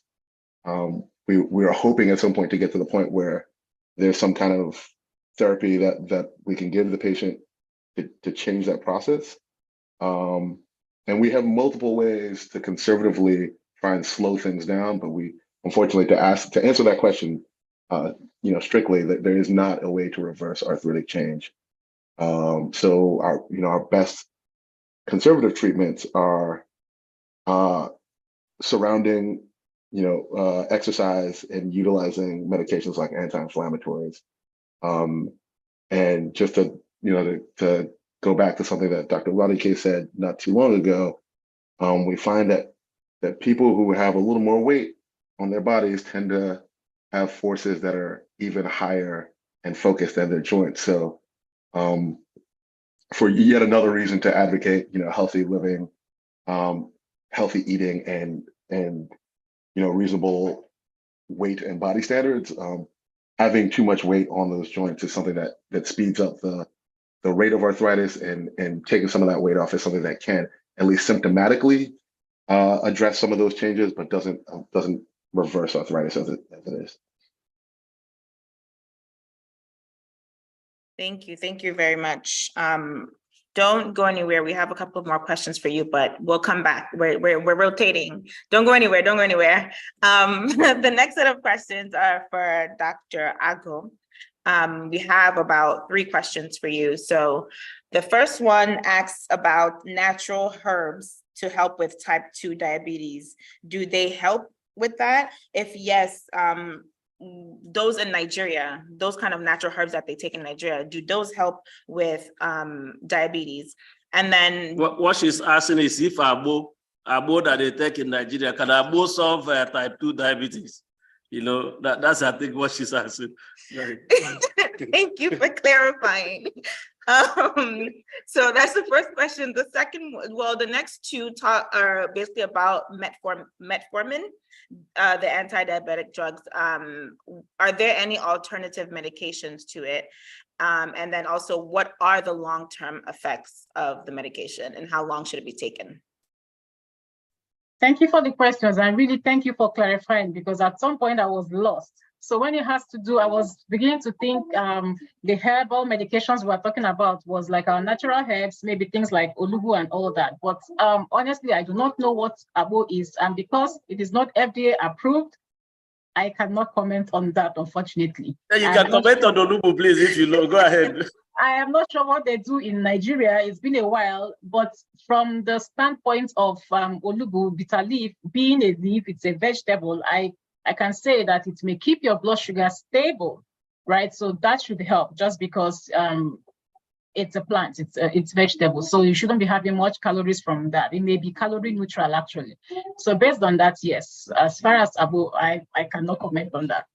Then the next question about metformin, yes. Metformin is a very good medication for diabetes. Actually, as per the guidelines, it is recommended as the #1 medication you would give anyone with type 2 diabetes, right? And so besides that, there are definitely other alternatives if patients are not able to tolerate metformin.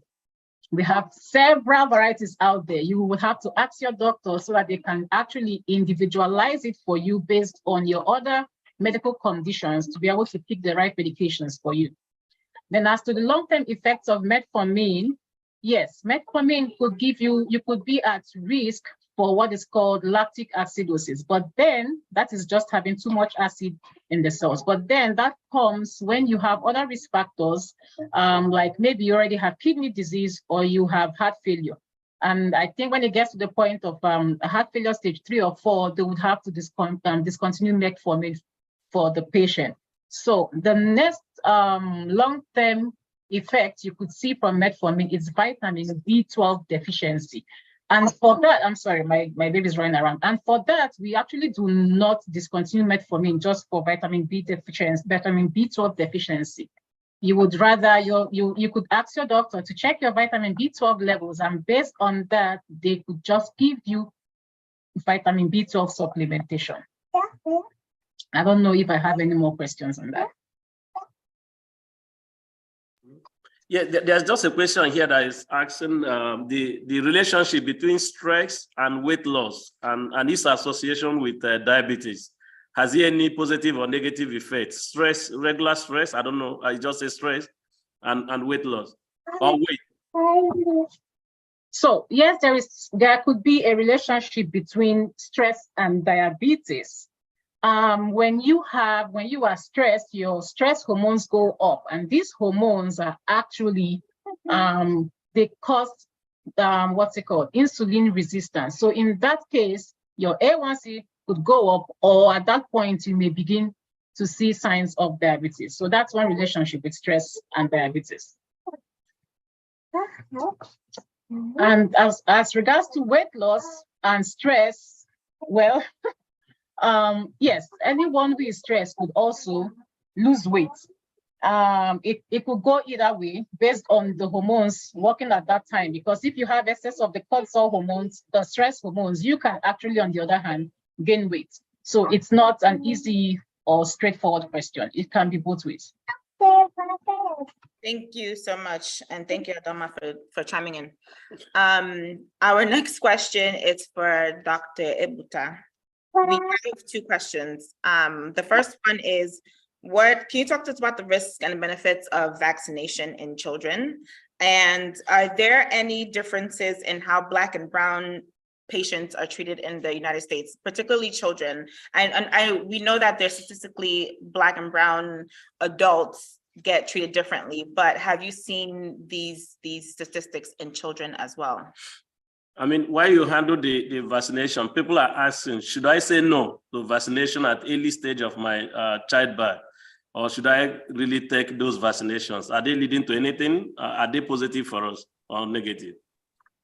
So vaccines are positive. So the risks that you can get with getting vaccines are so minimal, and most times they're more likely, maybe having like a mild reaction, like maybe having a rash, maybe having a little bit of a fever, and very rarely it's people who do not have a normal immune system for whatever reason. We call them immunodeficient, meaning that they have a reason, whether maybe they've had cancer treatment, maybe they have immune system problems at baseline. Those are the patients that should be cautious with how vaccines are given, and their medical doctors will know how to work with them and manage vaccination. But for the rest of us, vaccines are very helpful, and they have led to the eradication of a lot of diseases that used to essentially lead to such a high rate of death, even in childhood.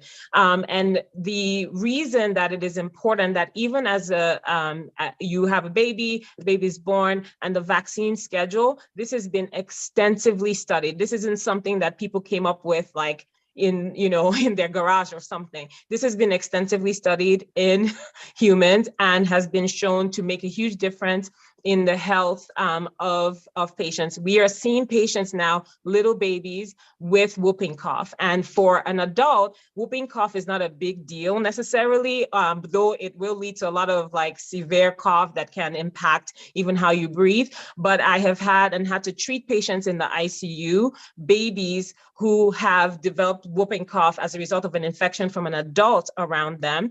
And for them, it can actually be quite terminal. The risk of death is very high in those children. We're also seeing measles have a comeback. And again, how your body handles a particular virus, very different. So rather than taking the risk with like a vaccine versus catching measles itself and the potential complications that can come from it, I think it's something that, we really ought to be careful how we listen to all these myths about how vaccines are. Vaccines have been introduced many years ago. So we have diseases like smallpox that have been eradicated. We don't hear anything again about polio, but like I said, there was a recent case of polio that came back, and this is a disease that would make people essentially paralyzed. It would damage your nerves to the point of paralysis, and not just your nerves that in terms of paralysis, like walking and all of that. We're talking about even the nerves that help you breathe.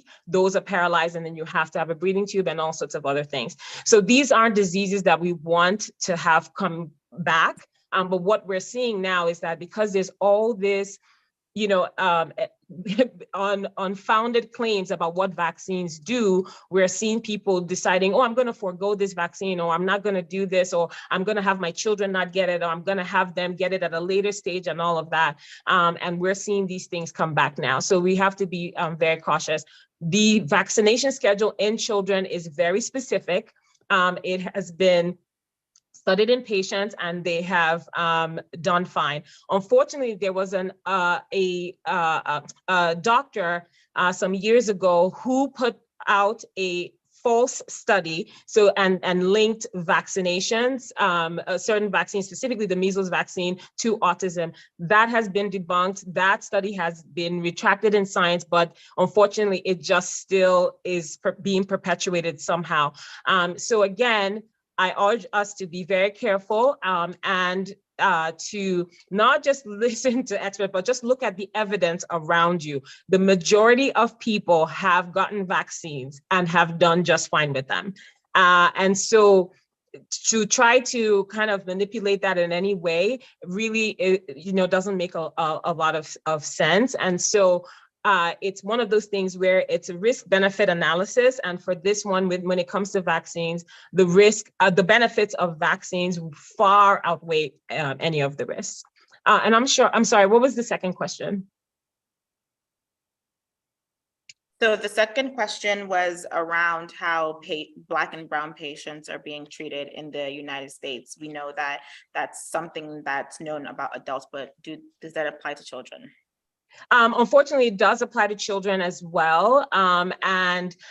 So in my other hat as an anesthesiologist, for example, there have been studies that have shown that when little kids present to like an emergency room setting, or even in the surgical suite for either a procedure or maybe, for example, for appendicitis, how the pain treatment that they receive is different for Black patients, for Black kids versus their white counterparts. And also for patients in general, and this also applies to adults and applies to children, when they are reporting symptoms, it seems that it is not taken with the same amount of seriousness as their white counterparts.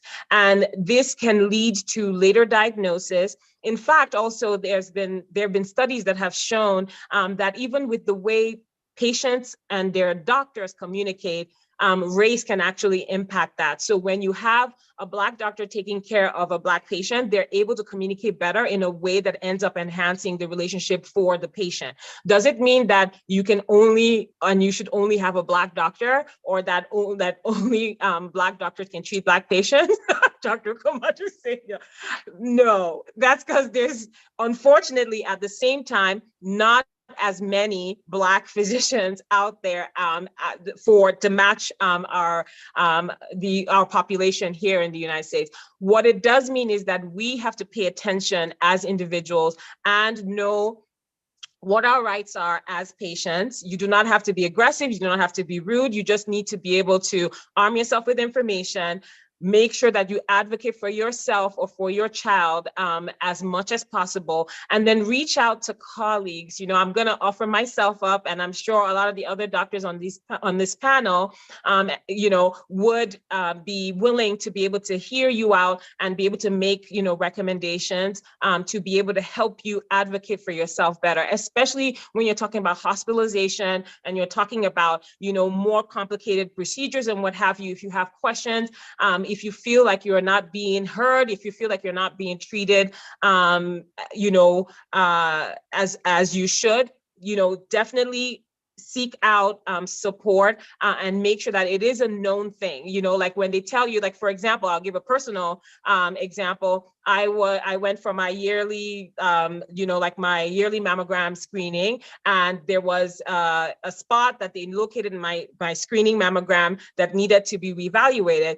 I got a call back. They left a message like, oh yeah, we saw something, we want to evaluate it further. This was in like maybe July. They said, oh, the next opening we have is in December.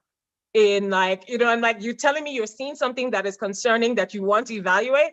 And here I am, a physician in the system. And I'm like, and Black women often are diagnosed much later with breast cancer and also have more complications and have a higher rate of death with breast cancer. So I said, absolutely not. So I called around called other like friends of mine in all the different practices. I was like, I need to move this second mammogram to a much earlier date. And it really took a lot, but I had to, call around and get it done. And so it's one of those things, again, knowing that there is a difference in how these things are dealt with. I'm not sure if race plays a role, but I need to make sure that I advocate for myself, knowing my risk factors as a Black person. So I got it moved up. I got the screen, then I needed a biopsy for this thing and got a biopsy. Thankfully, it was fine. But you can imagine the number of people who just, oh yeah, you get a message like that and you just, oh yeah, well, that's what they said. And then you're there lingering. We've seen a lot of people with much later diagnoses. So this is something where, again, if you feel something isn't right, please follow your instincts, ask questions, and don't be afraid to push back. You can be, respectful and advocate for yourself. But if you don't speak up, and especially for your children who are so young and don't even know, necessarily know, what's happening, if you don't speak up for them, nobody will.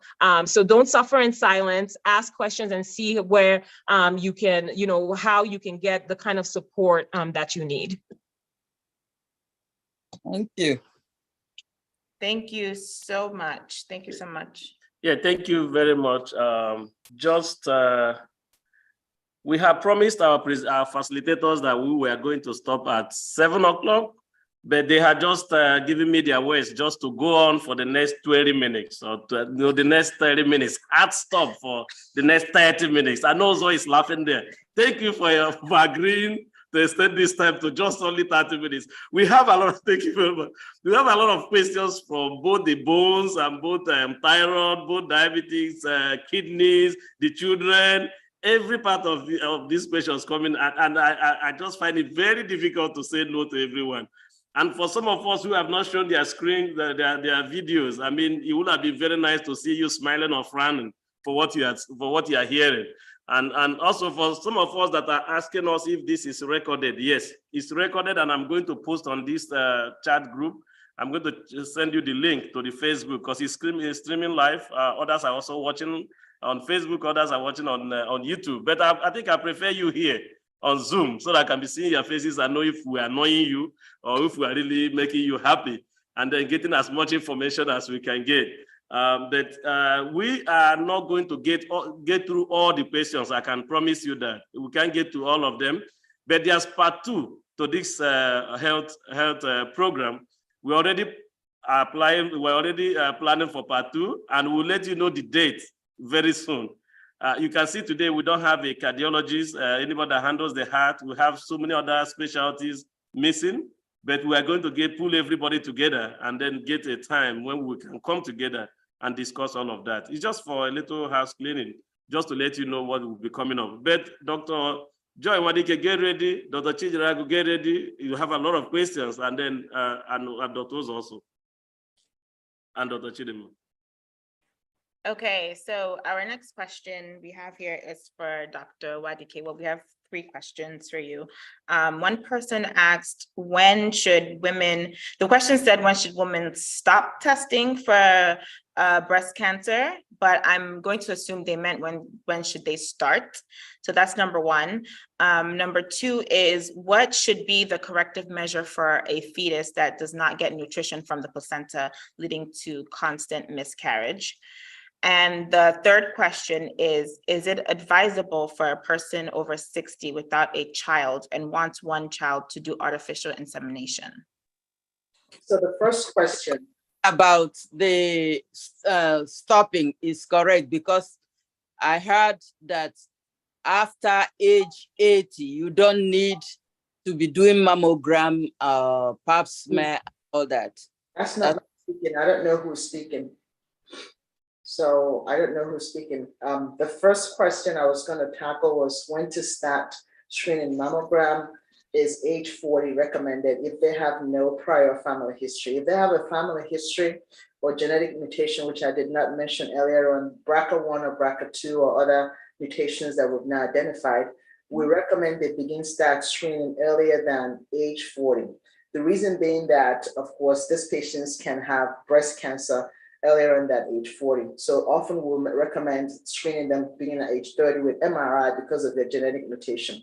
But if they have no family history at all, then of course we recommend screening at age 40. Now, when do you stop screening? We talk about 1 in 8 women will develop breast cancer by age 80. So after age 80, because of the life expectancy, a routine recommendation is they don't need to. However, patients who said, my mother was diagnosed with breast cancer when she was 85 or 86 or 90, and I don't want to go through what she went through, will continue screening. So it becomes more tailored to individual risk factors. But overall, if they don't have any family history of breast cancer and they're in good health, by age 80, we encourage them to stop screening. Your second question was in regards to someone who's 60 and wanting an artificial insemination. Hopefully I'm not flipping the questions, but here's what I'll say to the patient. By age 60, most patients are menopausal. Average age of menopause in the United States is 52. And of course, in most countries about 50 or, or later. The bell-shaped curve will be 52 to 54.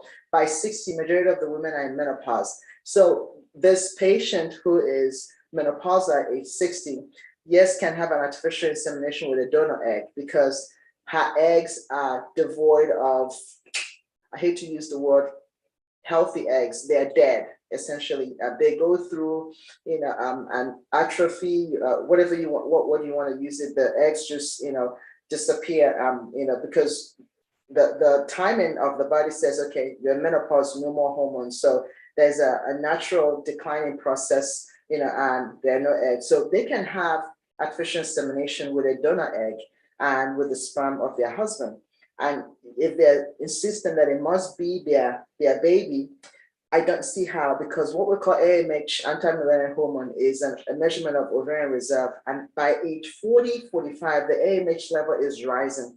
And by 52, it's so high that you don't even want to entertain IVF, with the patient's egg. So when we see infertility patients that are 35 and older, we check day 3 FSH and day 3 AMH to see if they have ovarian reserve. And based on their ovarian reserve, if it's low, I tell them, though you're 37 or 39 or 40, your AMH is good. Let's hurry up and get you the infertility doctor, because studies have shown that when they're over 30, or between 30 and 33, you can attempt to give them things like letrozole, Clomid, IUI in the office, intrauterine insemination office. But when they begin to hit 34, and it's likely going to be 35 by the time they get pregnant, I accelerate their intervention. I refer them because I do not want to mess around with giving them 3-month cycle of letrozole or Clomid to say, hey, let's see if you ovulate. I want them to pronto get to the infertility doctors so that they can talk about more aggressive, steroid or other things they will do, egg harvesting, and get them pregnant as soon as possible.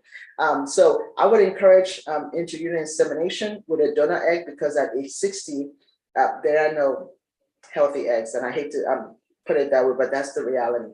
I forget what the third question was. What was the third question, please?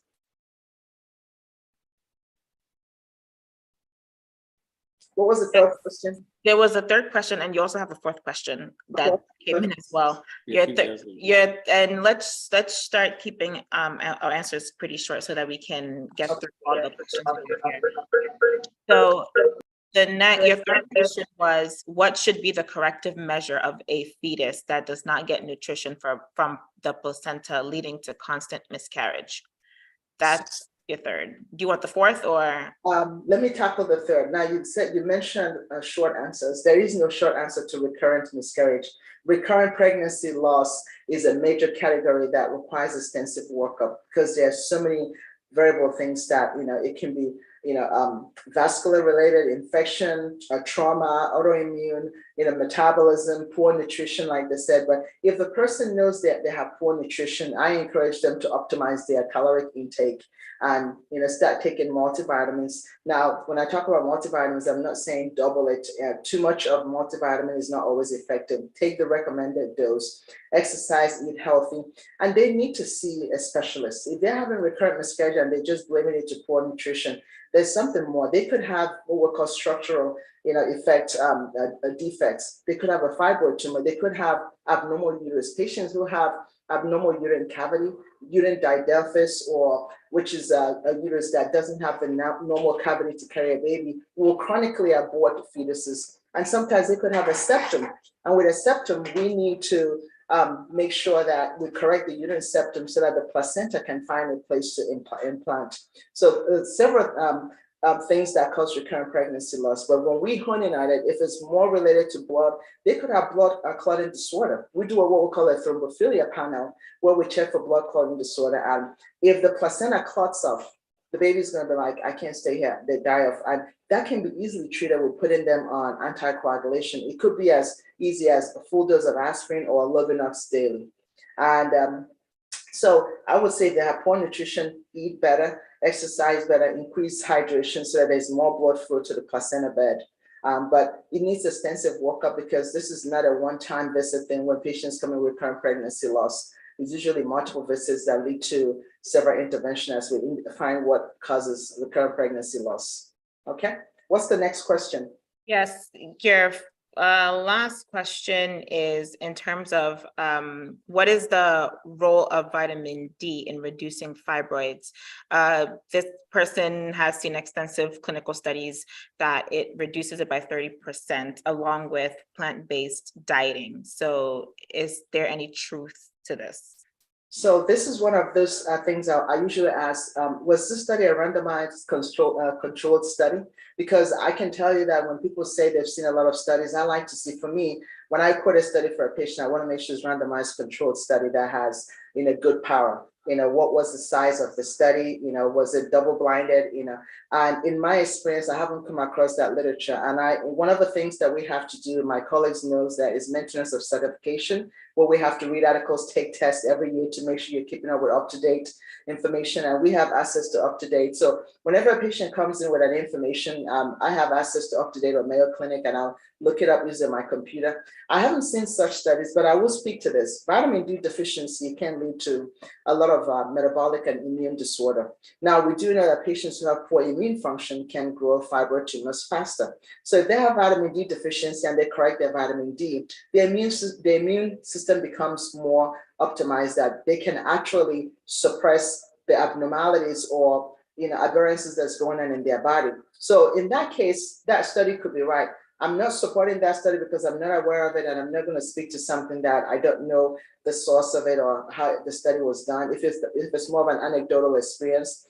With plant-based diet, I did mention that lifestyle modification, having an optimal weight or ideal weight, helps to reduce fibers, because with plant-based, you're not getting animal fat, you're not getting animal hormone. We know now that when we see the obesity in children, as they're eating all this chicken with hormones and everything, and by the time they're in the 20, 25, 26, they're having fibroid tumors, because they've gotten all this hormones from animal and fat from animal products. But if they're eating more plant-based, they don't have that extra adipose tissue that produces abnormal estrogen levels. So yes, plant-based naturally, but I wouldn't say that that it reduced by 30%. I can't quote that because I'm not sure that's how much, but we do know that healthy lifestyle optimizes your immune integrity and of course prevents abnormal fibroid formation in your body.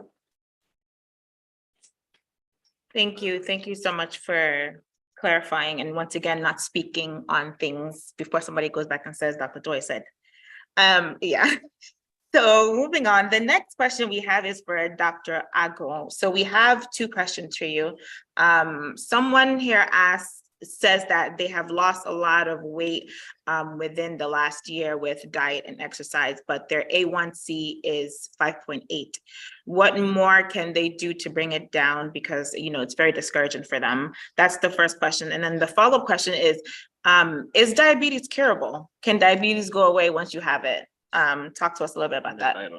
Okay, I'll start with the last question. Diabetes is not curable. You can only manage it. So when I speak about weight loss and controlling your diabetes, yes, you could reduce your A1C to levels that come down to the pre-diabetes range or the non-diabetic range. Doesn't mean your diabetes has gone away. If you begin to gain weight again, or begin to have diets or engage in other things that you were not doing before, definitely your A1C will creep up on you. So yes, it's not curable. It's one of those things you would always have, but it is manageable. It's controllable. Now, as to the first question about an A1C of 5.8, an A1C of 5.8 puts you in the category of pre-diabetes.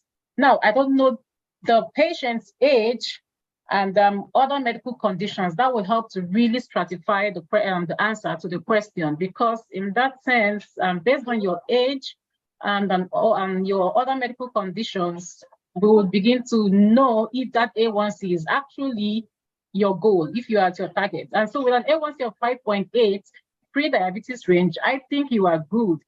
I do not recommend you doing any other thing to decrease your A1C, because you will be at the risk for hypoglycemia. Okay, so you cannot get the diabetes to go away. 5.8 for someone who has diabetes is perfect. Below that range, based on your age, you may begin to have hypoglycemia, and we do not like hypoglycemia. Thank you very much. So talk to us about low thyroid. Someone said they sent a question, but we can't seem to find the question about low thyroid. Can you talk to us a little bit about that? Yes, so I'm not sure I saw the question, but basically what it means is that your thyroid is under functioning. Basically, your thyroid is in the neck. It's one organ in the body, one gland in the body that you cannot do without. No one can live without their thyroid because it produces the thyroid hormone.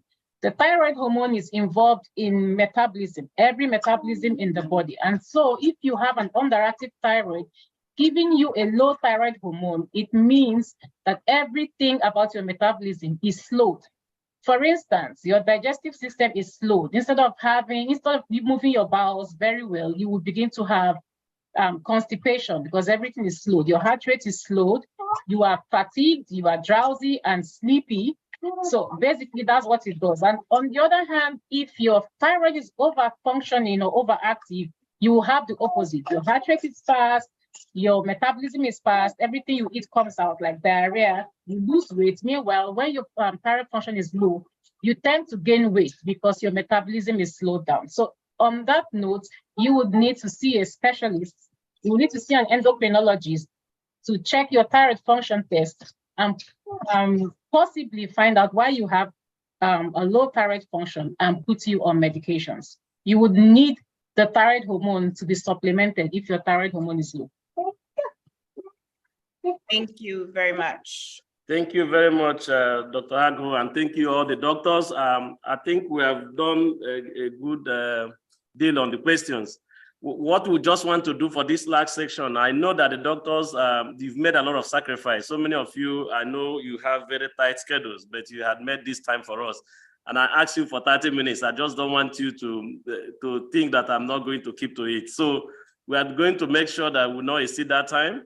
What we are going to do now is to allow the facilitator. We are going to allow maybe one person, if there's anybody in the audience that want to ask a question directly, you want to unmute yourself and ask a question, just question. We don't want the storyline. We just want you to get us the question. We can allow you to use your voice in case you couldn't type. We don't just want to miss anything. If you couldn't type, you want to ask yourself, no story around it, just ask us your question. Yes. You will be able to take two people. But just before the question comes, we are going to allow the doctors to go around and just maybe in one sentence or the other to tell us anything they have mixed or anything they were pushed to say just before we draw the curtain. We are going to go around the doctors to say one thing or the other. We are going to start with Dr. Chidinma.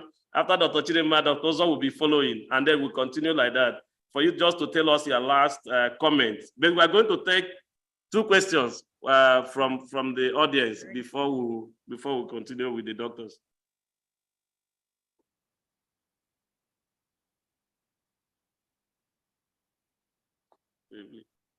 Yes, we have our two questions already. So just hold on to your questions once the panelists go around and give. No, ask before the panel. Okay, sorry. So we're going to have the questions first before the panelists. Yeah, we take the questions so that the panelists, in case it comes in while they are making their speeches, they can be able to handle that.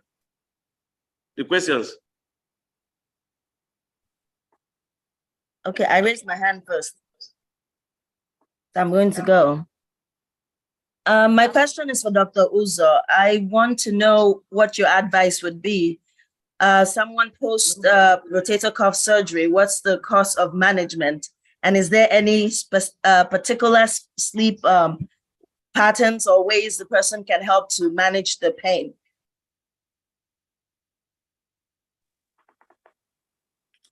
I don't think Dr. Uzo is here. I'm still here. Can you guys hear me? Yes. Yeah. Can you hear me? Yes. Okay. Yeah. I thank you for the question. I unfortunately am one of those people that Ugo was telling you guys had a little bit of a tight schedule. So I was actually trying to answer this question through the chat. I had a couple follow-up questions. I'm not sure if you saw them, but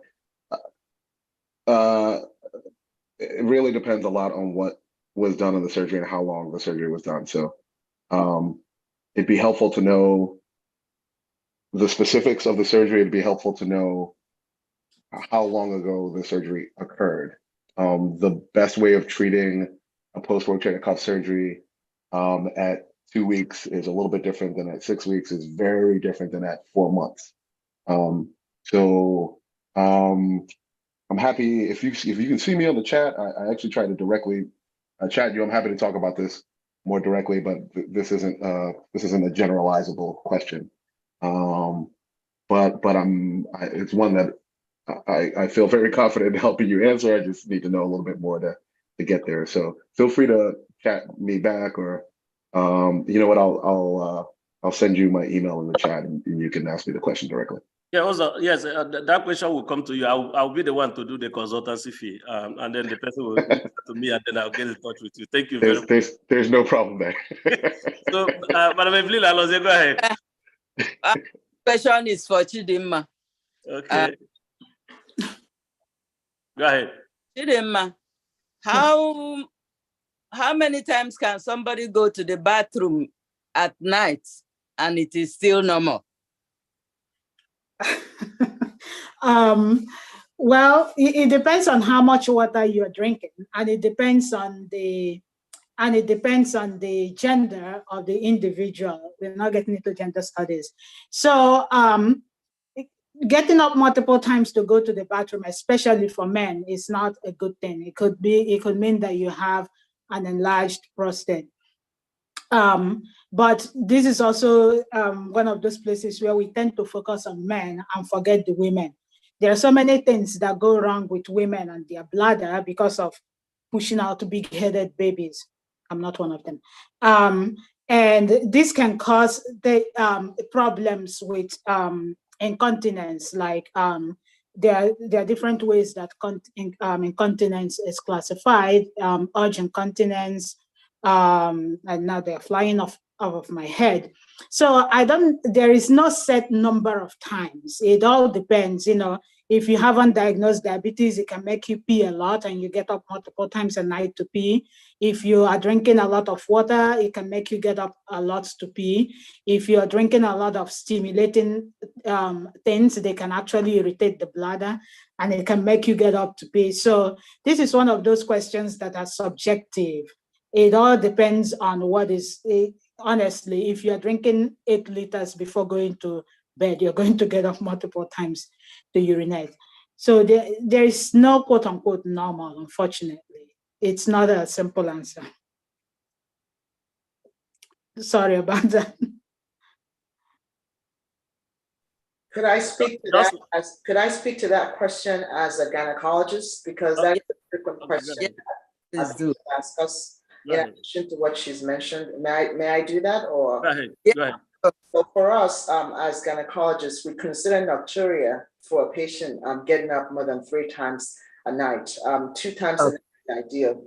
We do know, like she mentioned, there are several kinds of incontinence: urge incontinence, stress incontinence, and mixed incontinence. And of course, with urge incontinence, as we get older and lose estrogen receptors and estrogen because of perimenopause and menopause, the bladder becomes more sensitive to that lack of estrogen, and a patient can have what we call overactive bladder.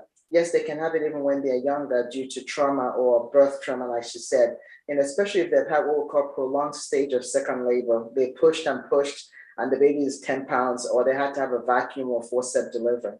And if it's stress incontinence, usually that patient may not be getting up 2 or 3 times in the middle of the night. Their problem will be when they cough, when they cough or sneeze, they leak, when they jump, when they climb stairs, any kind of stress induces incontinence. Mixed incontinence is when they have both.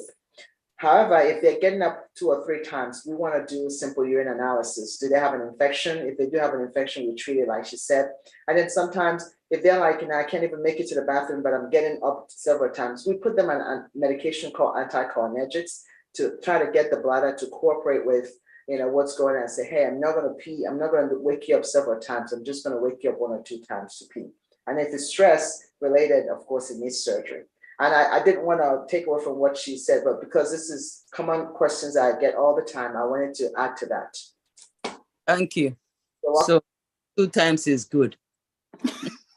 Thank you very much for your questions. I see my mom's hand being raised, but unfortunately we're out of time. So mommy, when I get home, you can give me your question.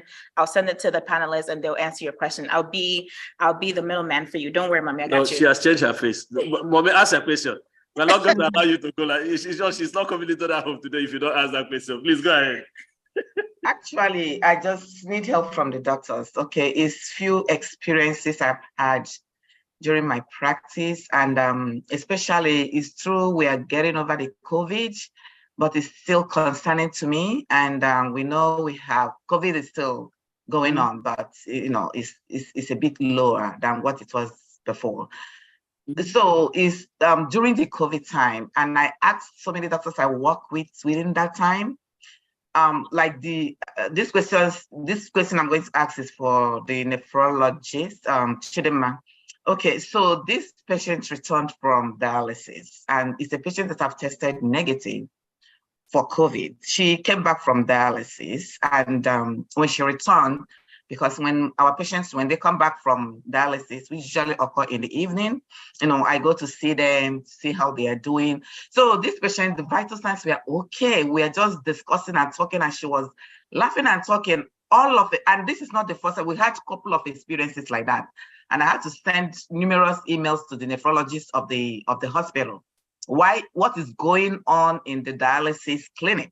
We're still waiting for your question. Because they came back, we're just talking and discussing after checking them. All of a sudden, the oxygen level dropped. Please don't go ahead with the question. We have 3 minutes to log off. Okay, I'm sorry. I'm just trying to give her some scenarios. No, okay, if you want to do that, why? I will be the middleman. You have 3 minutes to log off. You can talk to me. Okay, hold on. This is my go ahead with the question. Hold on. I want to keep to the promise. Please go ahead. Hold on. Why was the oxygen? I wanted to know, is there any connection between, is there an instant, so where somebody can contact coronavirus while in the dialysis section? Because immediately they come back, the oxygen dropped, they started having, everything changed. So to me, it's surprising. And these are people who have been going to dialysis before the COVID and nothing happened to them. And I know it's not fluid overload. So what could be the immediate cause of that? So, Dr. I was going to say, you can call me later and I'll talk to you in detail. But the problem with people with end-stage kidney disease is that with kidney disease, you also develop a lot of heart problems. We suspect, but also we have some evidence that a lot of our patients, especially the ones on dialysis, die of heart issues. Like they could have arrhythmias that kill them, a lot of them that die in their sleep. There are also a lot of electrolyte abnormalities that happen with dialysis that can be detrimental to the heart. So let's say someone goes to dialysis, they are usually dialyzing on a lower potassium bath, and then they go to dialysis, and for some reason that day their potassium is not high, but we're not doing labs every day, and now their potassium is in the gutter. That can cause an arrhythmia, or they didn't dialyze well because there's a stenosis somewhere, and they didn't clean the blood well, and the potassium is still high. That can also cause an arrhythmia. But even more than that, the reason why we're always worried about calcium and phosphorus in our dialysis patients is anyone who knows a little bit of chemistry knows that calcium and phosphorus will precipitate together. This is a big problem in dialysis patients. It precipitates, and one of the places it can precipitate is in the conduction part of the heart. And when that happens, the person is a ticking time bomb. But there is really no way to tell that that is happening. So we always have on controlling the phosphorus and controlling the phosphorus. So Dr. Weber, my mother has your number. I will call you. Yes. I have your number. I will call you. Well, Okay. And I'll keep the rest of my question. I'm going to call the endocrinologist as well because I have questions. Thank you very much. We are going to go to part 2 of this at some point. I will follow up with the questions. While we have Dr. Chidinma on screen, just the last statement. Do you have any last statement? We are going around the doctors, please. I know Dr. Uzo has just left, and we have Dr. Wadike also here. So the doctors, please just prepare your statement, just one quick statement, and then we'll just go around and log off, please. Okay, so I'm going to say this. There are, according to our National Kidney Foundation, there are 37 million American adults with kidney disease, and most people don't know it. So this is a big issue, especially when it comes to kidney disease, that early on and until you get to a late stage, you do not have symptoms. You need to see your doctor. I'm feeling okay, so I don't see the doctor. There are many things that go on in the body, and then especially for people who live in Nigeria, we know that dialysis is not an easy thing to come by in Nigeria. If there is one place, it is very important for you to control everything else. It is in Nigeria. You can control your diabetes, you can control your high blood pressure, and everything else. Yes, it's expensive, but it is less expensive than kidney disease. Thank you very much, Dr. Chinyere Ebuta. Please, your last words to your people. So I will just encourage everyone to be an active participant in your own healthcare. You need to stay informed, you need to ask questions, you need to track your symptoms, and you need to share them and talk with your care provider about those symptoms. A lot of times, prevention is better than cure. Not a lot of times, prevention is better than cure. But there are some situations that are out of our control, and you may end up with a risk factor that leads you to having, diabetes or whatever other condition. And so your role to play in that is to stay informed, ask questions, and follow your instincts. Don't be quiet when you have something that is not clear to you, or if you're worried about something. You cannot close mouths and not get fed. Do not just be passive and just wait for, oh, my doctor is going to say this, or even be in denial about something that you may be going through. Always ask questions and be your own or your child's best advocate. And all the best to everyone. Thank you so much for participating in this and for asking these thoughtful questions. Thank you all. You're Thank very. you, Dr. Ago. Yes, so I'm just going to use the opportunity to answer a question I missed. Now, when it comes to a question on metformin, metformin can actually be taken for as long as far as you do not have kidney disease or heart failure or any other risk factors that put you at risk for an acidotic environment. That's your body being acidotic, lactic acidosis. Now, I missed a question that said, why does type 2 diabetes happen in slim people? Yes, it could happen in slim people, and that is because you are already genetically predisposed. So you have insulin resistance. Yes, you're not obese, but diabetes is not solely based on obesity. The weight loss is only there to help you control it. So on that note, I would say, if you cannot control your genes, definitely you can't. So if you have the predisposition, at least you can modify other things around you and control the environment, the environmental factors. So based on that, let us try with our diets and our exercise and remain in health, and the Lord will bless us in Jesus' name. Amen. Amen. Thank you, Dr. Wadike. So I want to close by saying that with everything that we have heard here and all the questions, and the body is such a mysterious organ that Sister White says even the most intelligent beings cannot understand it. But God has given us enough knowledge that we can function with it. We do know that, being in optimal health can, help. I was talking to one of our, church members who's 93. I said to her, I said, Vivian, what is the key to living to 80 and above? She goes, Joy, do your best. Try to live all the health principles and trust God, and hopefully, you get the best outcome. You just had Dr. Akko mention that, even being skinny does not preclude you from having diabetes. I encourage my patients all the time to lead the creation wellness. Creation is for C, for making healthy choices. Choose to determine that I'll be in good health. R is for getting regular rest. We do know that God has given us the Sabbath rest for a reason. People who do not rest on a regular basis stress their body, produce stress hormones, work too much, work 7 days a week, and unfortunately will lead to diabetes and other diseases, including cancer, heart disease, and stroke. And keep a nurturing environment. Wherever our environment is, it has to be stimulated. When we're in a stressful environment unfortunately can lead to adverse effects to our health. Positive stimulating environments usually is at home where there's less air pollution, less noise pollution, going outdoors to enjoy sunshine, fresh air, going to nature, because nature has healing properties for us. Going outside, especially after rain, to inhale those antioxidants. A is being physically active, moderation in exercise, not severe exercise where you can actually stress the heart to the point of having a heart attack. Moderation, of course, is 3 to 5 days a week and build up to 60 minutes eventually, and 6 days maximum. Exercise physiologists tell us that it is essential to have 1 day rest. They don't put in the Sabbath, but we know what they're talking about is to take that Sabbath day to rest. And then, of course, T is trust in God.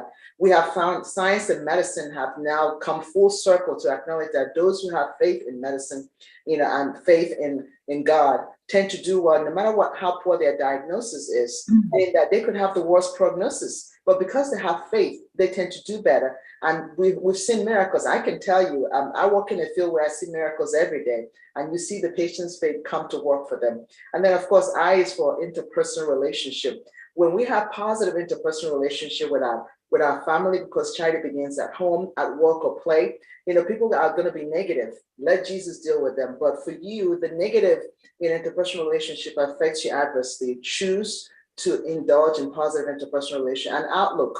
When we see our glass as half full and not half empty, we tend to affect our brains.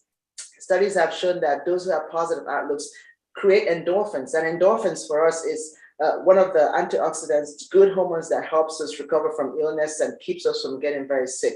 So, and the last letter in nutrition, and the last letter in creation is nutrition, eating more plant-based diet. Yes, all of us may not be vegetarian, and I know it's hard. I go vegan for 3 months, and I go back to vegetarian, I go back to goatitarian, because I can't give up goat meat.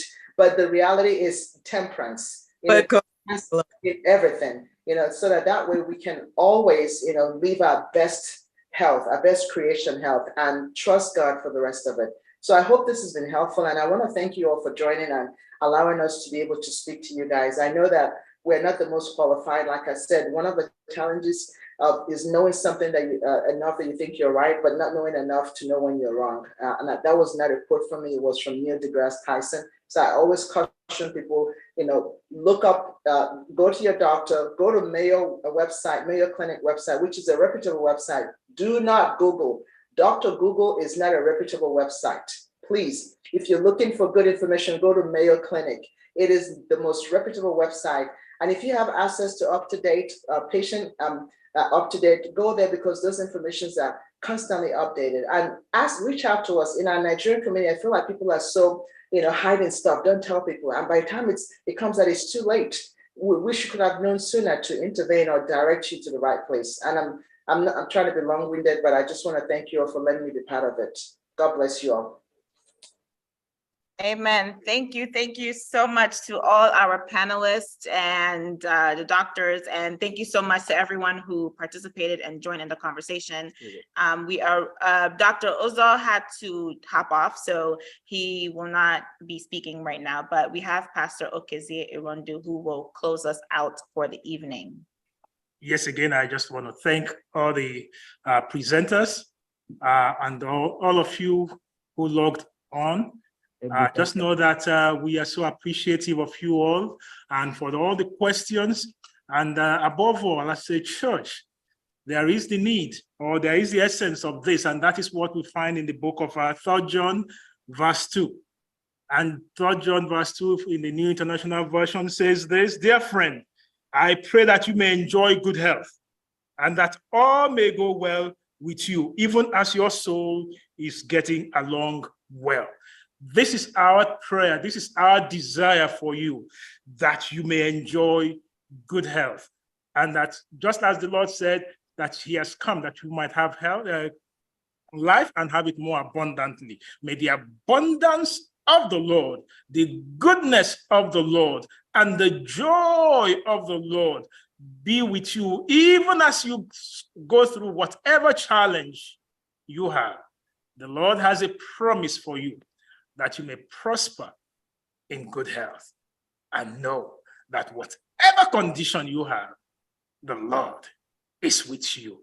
Until we meet again, very soon I know we'll organize something, and we will also continue to make sure that you might have this good health and enjoy it as your soul prospers. Let us pray. Heavenly Father, again, we thank you for all the presenters, that they made time to come and let us just have it, the healthy tips that can keep us going, keep us pressing on, and keep us faithful, knowing that you, the faithful God and the loving God, Emmanuel, God with us, that you are with us.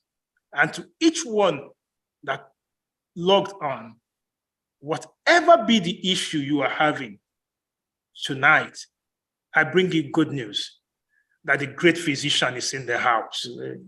And this great physician will grant you the healing that you need. Amen.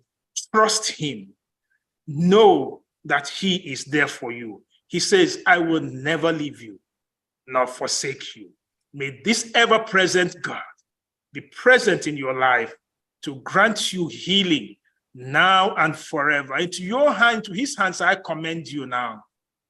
Go forth in the name of the Lord and receive your healing in the name of the Father, the Son, and the Holy Spirit. Amen. Amen. Amen. Amen. Oh.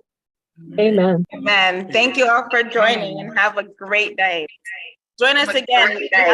Join us again. Thank you. Thank you. Bye bye, Pastor Rondu. Bye bye. Pastor, thank you all, doctors. Yes. God bless you.